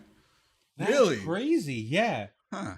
Also, I know one that Tail? John likes that he probably saw a bunch. American Tail. Yes. Yeah. The problem. Goes West? No. See, that's the fucking problem. Yeah. American Tail was the original movie that nobody gave a shit about, and then they did Fievel Goes West, and everybody cared about it because it was a cowboy mouse. Original American Tail. That's like the Rescuers. I like the Rescuers Down Under. I like the Rescuers Down Under too. Yes. Like people think, oh, the Rescuers Down Under, blah blah blah. No, motherfucker. There was one before. The Rescuers. Yes. And same with American Tail. Yeah. Oh, okay. So hold on one second. I wanted to know Shorty's answer to that question. Yeah, that's a good question. What's the how did you phrase it? What was the one movie that you watched endlessly as a child? Come on, Cinderella. One of them, she said. Before that though, what's one that's like on the fringes of your memory? How about that? The Wizard is one for me that nobody knows about. That's a video game one. It is. And the girl that was in that movie grew up to be the lead singer of Rilo Kelly, which is an American band. Did you know that the girl from the second Wizard of Oz movie, Return to Oz, somebody died at the end of that set. I don't. On the yellow brick road, and they hung each other. Fuck off with that. I looked at that so much. I'm like, this is stupid. Yeah, Why waste my time? No, in the second one, Return to Oz from the 80s. I never watched that movie. I never watched it either. But apparently, like when I looked at the covers and stuff, I'm like, why? There's something again right here. Mm-hmm. The girl, she was in a bunch of other stuff, but the number one people will know her from The Craft. She was like the main bad girl. That's a movie I need to rewatch. Because that movie awoke something in me. Yeah. Like, that's probably where I got my goth roots, to be honest. Yeah. Dude, The Craft was hot. And I know I'm not supposed to say it, but Fairuza Balk in American History... That's her. That's crazy. That's the same... In American History X. That's just her name. She played like a crazy fucking racist, which is not the good part, but like... Her style of like the shaved head and the fucking spikes and the fucking fuck you attitude. Robo said. Oh my god! Look what Robo said. Until today, I've never met anyone that doesn't look at me like I must be on mushrooms when I mention American Tail, and now I've heard it twice today. It pisses me off. This is erasure. You're amongst your people. Yeah, the erasure of American Tail. That guy right there. Well, he's Canadian. He's American Robo. Like the thing is that this guy wrote Angry Robo Jams. They connect because like they come off as the versions of each other from different places. There was a time more than a year ago that I was looking for people to raid after my stream. and I saw this guy Robo story. playing the same game that I was playing, Binding of Isaac, but he looked just like me. But he said a boot. So I knew he was Canadian. And his head went... Bloop, bloop, And I was like, I gotta raid this guy. So I raided him with like John and Chris and like they came back. You did say a boot, you motherfucker. That's how I knew you were from Canada. Either way. Yeah. You said something. I knew you were from Canada from your accent. Either way, I rated him. And then I was like, you look like Canadian me. Look behind you. Oh, we hit our 3-hour mark. Yeah, continue and then we're Yeah. So, and then he rated me and he's like, oh, I understand what you're saying because you look like American Robo. And so for 6 months we would rate each other and it was American Robo and Canadian Has. So he's stuck around this whole time. Which is awesome. It is awesome. And now I have a whole community based because I fucking rated Robo that one time. We have Potato, we have Beard, we have Subi, we have Kenny's Hat, we have Nelly, we have... Subi? I said Subi. Oh, sorry. That was like the third person I said. But like we have all these people like that we've now meshed into our group from that group. To and a I degree. think, to a degree. I think it's really cool. About... Yes, correct. Correct. So the thing is, we say pasta. Pasta. Shut up. We need to It's hear pasta. Robert I say saying pasta. about. But a lot of I people know, will make fun of us for yeah. saying pasta. Balsamic with 100 biddies. We need to hear Robo say about. You don't. Thank you for the bits. Thank you. Appreciate it. But yeah. Do you know what I've been made fun of my whole life for saying? Terrible things? Correct. All right, guys. See you tomorrow. No. I say milk. Oh, yeah. But M-A-L-K. but And I say pillow. but that P-E-L-L. that falls into the caramel conversation, caramel, crayon. Oh, that's a good one. That's not something that somebody talks about a lot. I have Really? heard it, but it's not like he said, tomato, envelope. Yeah. You Miak. don't hear I like crayon. miak. Miak is my crayon. favorite. I like miak. Yeah, Because I say we're mouth. referencing something when we say miak. And if you don't know what it is, then you are not my friend. Guys, I've just been informed. I'm not Chris's friend. How do you not know Ernest? I know Ernest. Goes to Halloween. That's the Halloween one. It's not Ernest Goes to Halloween. Okay, I don't care. I said that's the Halloween one. It's Ernest Scared Stupid, you I don't fucking care. imbecile. You imbecile. It's the Halloween one. It is. It's Ernest Scared Stupid. Being Canadian is like scared stupid, said Dogcoin. Idiot. Being Canadian is like having divorced parents that talk mad shit about each other. You end up with habits from each. I didn't understand until Twitch that Something isn't pasta, right. no, Now pasta we need to is have American and Robo pasta fix. is everyone else. I've understood that because I'm a fan of Linus Tech Tips, and it becomes obvious he's Canadian when you hear him talk and he says certain words. Beer is good. Beer is good. Hey, Robo with the sub. Hell yeah. And Balsonic with the gift sub. Two Robo. Wait. I'm misunderstanding this. 100 bits from Balsonic. Correct. Balsonic And then Balsonic gifted. gifted Robo. Thank you, you guys.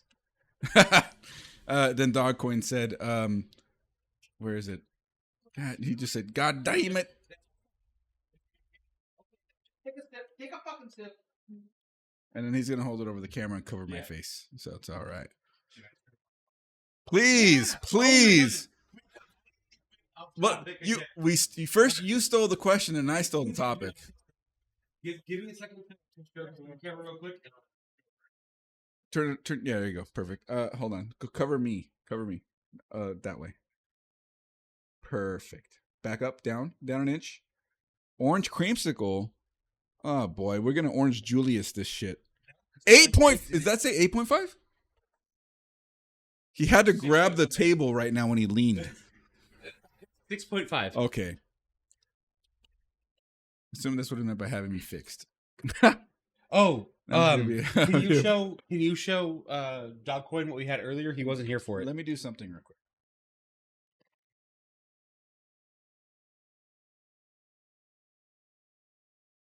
If you want to hear the things that Robo says, Yeah. join us in following Angry Robo Jams. Is it not following that one? No, Oh, because it's 8 times 8. yeah. Yeah. He's the Canadian Has. Let me show this to Dogcoin real quick. What? The fucking Baja Blast. Look at Dogcoin. I have one of these just for you. And I'm not a Baja Blast fan, so I didn't care about it, but he cares and it matters. Right there. Stop right there. A 6.5% alcohol Baja Blast.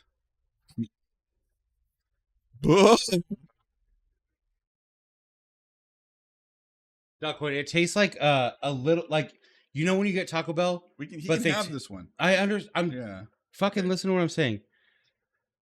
It tastes like when they take a little bit longer to get your DoorDash than normal, and your Baja Blast is just a little bit watered down. That's what it tastes like. Yeah, so it's really good. So let's choose this, and then Joseph, what's your Milestone machine? Because I'm fucking super excited to hear it.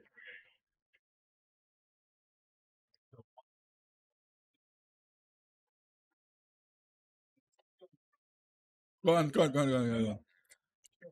That's a really good. That's fucking fantastic. It's like I'm eating an ice cream cone. It's liquidy. Not even alcoholic. This does not look thick. It tastes thick. Yeah. It's weird. It's really yummy. Okay, go on. Milestone machine.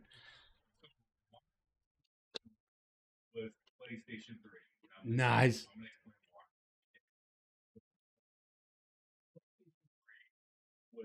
So I know like Dreamcast and PS2. Mike? They did have Oh, sorry. So your mic died. Pull the batteries out. Does the other mic? Oh, sorry, stand by. Does the other mic? Oh wait, hold on. Wait. Does it show the battery low? It shows.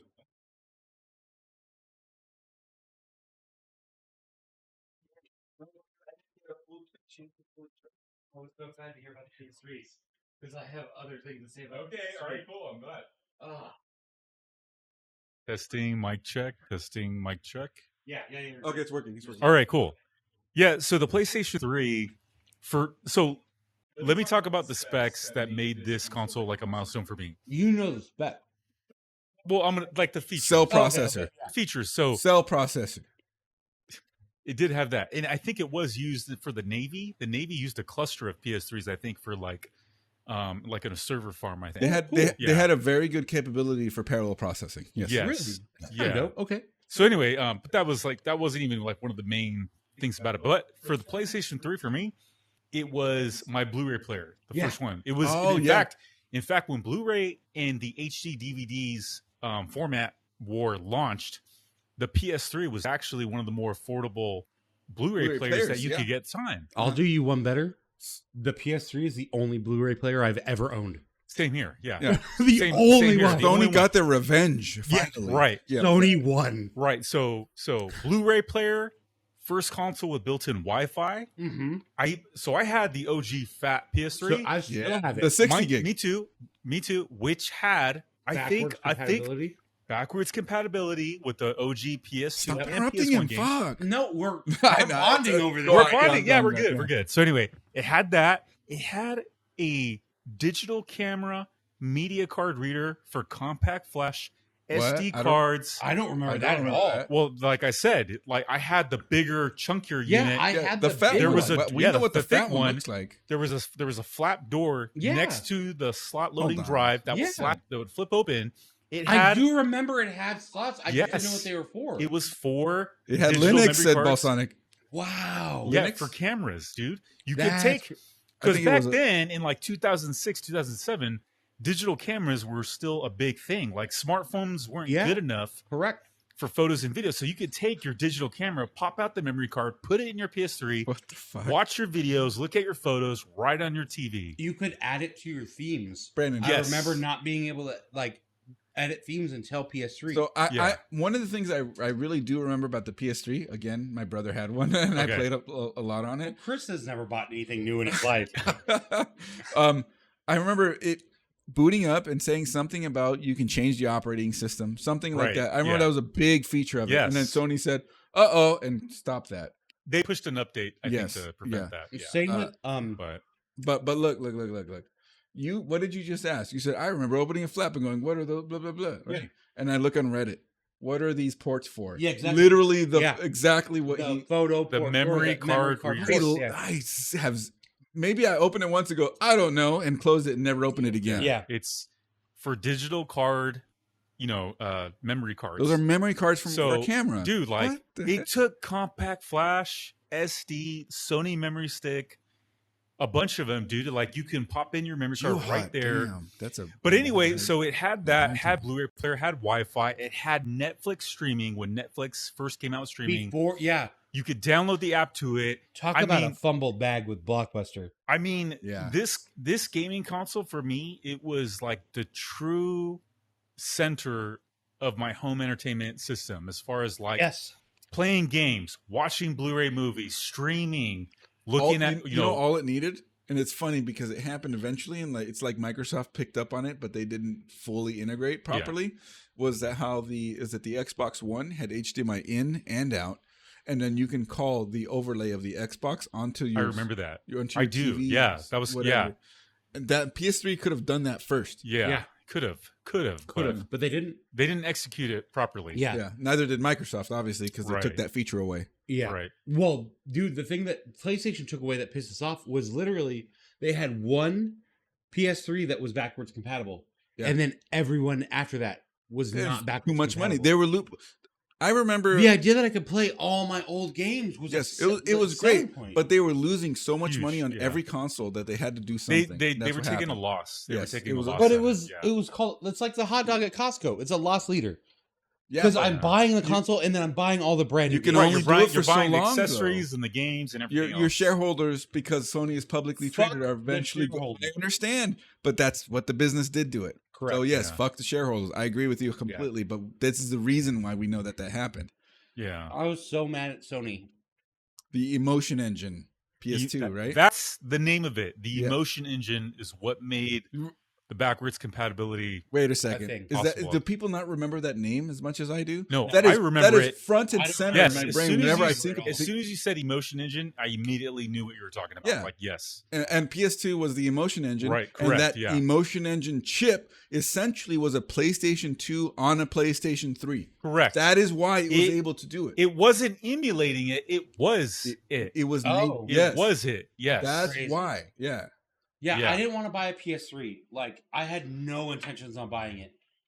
And we went to Best Buy one day, and they had, like, Dynasty Warriors or some demo on PS3, and it blew me away. And then the fucking blue shirt guy, maybe even yellow shirt, I don't know. It was blue shirt. Blue shirt. Yeah, blue shirt. The yellow shirt yellow shirt was loss prevention. Well, no, yellow shirt was just like the guy at the front door that said, hi. Loss prevention, I'm Forrest. I'm a cuck. They would hunt down the people that would steal stuff. Yeah. So. Yeah. I love watching my wife get fucked. So I went in there. Pineapple guy. Yeah. So I sat there and like watched this, and then they were like, "Oh, it's backwards compatible. It's gonna be a Blu-ray player." And I was like, "I have zero interest in buying this console," and I still own that same console today, like because it was so revolutionary. I didn't even think about that as because I went from regular Nintendo, or I guess Atari to Nintendo to Super Nintendo to PlayStation. Playstation was like the 3D fucking. You did the logical step. Yeah, but I did not do PlayStation 3 was to backwards compatibility. The only Blu-ray player streaming, wireless controllers, dude, wireless controllers were so huge. It had it was the first. Not even that. They had the tilty wireless controllers. The gyroscope built in. The gyroscope that was like the first time you could I was watching DVDs on my Dreamcast. Yeah. Shut up. Are DVDs Blu-ray, you stupid fuck? They didn't exist. They're not. Dreamcast was crazy because was there Blu-rays? Their standard gyroscope controllers, backwards compatibility. Did it play Sega games? Nope. Dreamcast sucks. PlayStation 3 was the best. Memory card way past its time. But I mean, they obviously got the inspiration, if you ask me. Yeah. Because like the Dreamcast, the DVD player thing was because you had to put in a disc to unlock the feature. It was like an unlock disc. For what? And then you can put a DVD in it. For Dreamcast? Yeah. Do you know what I didn't have to do with my PlayStation? Put an extra disc to install anything. Right. I just played Blu-ray. Again. They learned. And in fact, I believe the games were Blu-ray. Yes, because they were huge. Because again, okay, sorry, I hate to keep going back to this. They had to learn from the Dreamcast on that because Dreamcast it was so cool because I had 4 games and a memory card. All right. I didn't have Blu-ray or backwards compatibility. A memory card with a screen on it and buttons and games. I remember, dude. Okay, so sidebar, really quick. Do you remember Sonic? Sonic. Yeah, the Chow games. Yeah, yes. you could play games. You on raise it your. and- You had essentially a Tamagotchi. Yeah, it was super cool on the Dreamcast. Yeah, But right. but Dreamcast came out with their own disc standard because Yes. it was sort of pre-DVD but post-CD. So you had more than 750 megabytes, but less than, what did a DVD have? A regular DVD, like 15? 1.5 gigs or something like that. Oh. So I was close. the thing is, Dreamcast came out with their disc. It was called the GD-ROM, and the GD-ROM had about a gig, maybe 1.1 gig. So DVDs were way more. That was, I think that's dual layer DVD that had 4.5 or 4.7. So I'm sorry. How many Blu-ray discs could your Dreamcast play? shut up. None. Because my PS3 could play all of them. But the thing is, look, everybody can look back down at the Dreamcast and go, that's what you get for trying to come up with your own disc standard. Yes. In a sea of disc standards for your own console. Correct. And then Sony went, we're going to make our own standard. And then we're going to just maybe get our revenge from the Betamax days. Because well, and even though people don't think about that. They lost the first war. They lost. They won the second war. Yeah, well, dude, because I remember HD DVDs, like the Best Buy people would like try to sell you, like, oh, this is the wave. Like, I remember I own some. I think I still own them. I don't know if I threw them away or not. Get the add-on for the Xbox. Well, HD it was player. an add-on. It was an add-on. That didn't just have it stock. I know they screwed the pooch. But on either that way, one. but like. I bought HD DVDs because I really thought it was going to be the future, and then Blu-ray just fucking because it was the same reason Game Boy succeeded over the Game Gear, because it was easily accessible. It became the Blu-ray was on the PlayStation already. You didn't have to install shit. It was everybody's Blu-ray player was the PlayStation. Exactly, you didn't have to do shit. It was the same reason that Tetris was the biggest game selling of all time, because it was baked into the Blu-ray's Game getting Boy. The same thing. Awesome. The same thing took place with the PS2 with DVD. Yeah, The And you PS2. don't even really remember that. The PS2 was by first and only DVD player. and that could be another reason why the PS2 just murdered the Dreamcast. Correct. Yeah. I mean, also the game. Yeah. Sure, the games, but they had better support, whatever the case is. But the thing is that, like, okay, Dreamcast was successful. It sold over 1 million consoles in a year. That's pretty good, right? PlayStation 2 came out and did that in a month. So here's the thing. Here's the thing for all the kids back then when the PS2 came out. All they had to do was convince their parents, hey, if you buy this game console, You have a DVD. you have a DVD player. Yep. I get my games. You get to watch movies from Blockbuster and, rent DVDs and watch movies. That's what did it. Yeah, That's exactly what what it killed did. And that's what PlayStation 3 did. Yes, That's exactly. same playbook. Same playbook. Same playbook. I hate looking back at the success of Sony instead of fucking Sega, because Sega sucked balls because they didn't have I was Blu-ray. going that direction. No, the absolute many Blockbuster fumbles. We just talked about it a little bit. I know earlier. you mentioned it, but that was just a touch on it. Because Netflix was like, "Hey, you want to buy us for, let's say, $10 billion or $10 million?" And Blockbuster's like, "We have you beat." And Netflix is like, "Oh, do you? Hammer." Yeah. And now, where's the Blockbuster? Yeah. There's one in fucking And zero Hollywood videos. I think it's in Eugene, Oregon. Or no, it's in Bend, Oregon. Bend. Okay, sure. But like, where's Hollywood Video? But Talk about Game Crazy for a second. Oh, Game Crazy was so cool. Yeah. But the thing is, now that shit's played for jokes, like and memes. Like you go to a convention and there's a booth that's set up like a Blockbuster, and we're like walking through it, like it hurts. I can still smell the Blockbuster. I don't know if you guys can. In my fucking brain, like you were talking about. Are you talking about like the plastic, the like opening up the case? The Blockbuster kind of smelled like shitty popcorn. Popcorn and candy. Yeah. Well, no, they would pump it into the beginning, like as you walked in. So it was like movie snacks, plus the shitty plastic, plus the humans that were in it. Like, there's a definite Blockbuster smell. candles. Yeah. Oh my god. See, I think back fondly on this because like some of my earliest dates with Shorty was at Blockbuster movie nights. You know, like and I feel like people can't relate to that as much anymore. What do we got here? Is this the last one? We're over. White gummy bear. He really wanted to throw it in there. All right. I'm extremely excited about all the ones that we've had so far. Yeah. I wanted to get it in there. Wow. Wow. Does it taste like a white gummy bear? Oh, I didn't even smell That's it a good sign, I guess. Yeah, so this is going to be our last drink. Joseph, Olga, thank you guys for being here. Joseph, thank you for supplying the questions. Chris, thank you Awesome for hosting topics us. as usual. It's been a great night. You're a dumb fuck for spilling all the margarita mix. I'm still sticky from it. Margarita Max. So this open invite to Applebee's. We don't know what Applebee's we're going to. Have fun trying to find us. Figure it out. Except for Snid, he'll know where we're going. Yeah, it's there, but it's not that great. I don't know if I like white apple. See, this is what you get. You're like, let's try one more, and then it ends up being kind of crappy. Fuck. Kind of crappy.